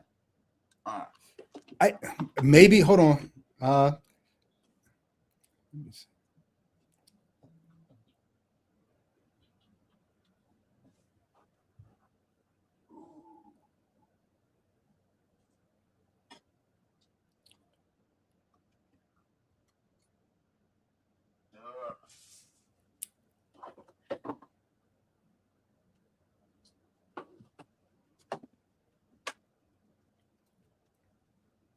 Okay. Sorry about that. Hey, Professor Juvenile, I'm coming up on 3 hours here, and we've been getting the red flags. So I'm going to go ahead and can you call back like maybe next week, and we can pick this back up, because the viewership has dropped and the red flags have been going. What day? I'm on Mondays and Tuesdays. That's why I wish I said that we should do this like off stream so we could talk. Cause I'm interested. Well, you can do that too. You can hit me up on on Facebook Messenger. Yeah. They're not Facebook. We'll tell you what, in the comments, not in the live chat. Yeah. Don't do it in the live chat, but in the comments, if you don't mind dropping, well, you know what? I'll put trying to think, is it on the channel? I'll put it in the comments. I'll put my email in the comments. Yeah. I was going to ask you to put yours, but I don't want you to put your info out there like that. Yeah. I'll put my website's gonna email. get in there. I'm going to put my Let me email see, in the yeah. comments, and then if you hit me up, then we can connect offline. Yeah, because I heard you yesterday. You spoke, like I said, we had pretty much the same exact experience, but different conclusion at the end. The same thing you were talking about. You went to Bible school and you challenging them. The atheist stuff. I heard all that yesterday. That's why I wanted to call in to talk with you. We had the same exact experience because I was in Bible Institute from Zion Bible Institute, Zion Gospel Temple. Mhm. That's what I went to school with the Bible. Yeah. And the teachers there knew nothing about the book. I was disillusioned. I couldn't believe it. Right? I spent like a lot of time reading this book. When I asked them questions, they didn't know anything. But anyway, let's just So we look, can talk off as soon as the live chat is over, because I can't go to the comments while we're on live. As soon as the live stream is over, I'm going to go in the comments and put my email address. Email me, and then we can kick it offline. Roger. Say again? I said, yep, understood. Okay. All right. Let me let you go on that note so I can go ahead and wrap this up. Yep. All right. Get with you. All right. Sorry, y'all saw the red flags coming, but I thought we were actually going somewhere. But I could see the convo was about to get bogged down again. So, and it was getting close to 3 hours. I didn't want to start a whole nother half-hour conversation just as we were about to dive in. Yes, Ambassador LPW said Brady wants to finish cooking, but this guy's fried. But I see why he wants to keep cooking. Yeah, you saw where I was trying to go with it, but maybe we will have a better discussion offline when we're not concerned about the edutainment value of it. So yeah, now that we are pulling up on 3 hours, I'm going to get ready to go ahead and dip because I do have something else lined up. Thank you all for rocking with the squad, rocking with Ichabod. If you're not subscribed, please make sure you subscribe. I got a great Life After Faith episode coming this Thursday at 8 p.m. Eastern. It will be live. And so I will see you guys here Thursday. If you're not following me on Facebook, check me out there. Brady Fanatic Goodwin. That's Phanotik. Always on there causing some good trouble to get people thinking and moving along. Make sure I'm not missing any super chats. I don't think I am. Once again, what was that? Oh no, sorry. Okay, I'm gonna go ahead and dip, and I'll talk with you guys on Thursday. Hey, Eddie says, are we watching together? No, it's gonna be live, a live episode Thursday. So for sure. But much love. You have a good one, and I'll talk with y'all on the next. Peace.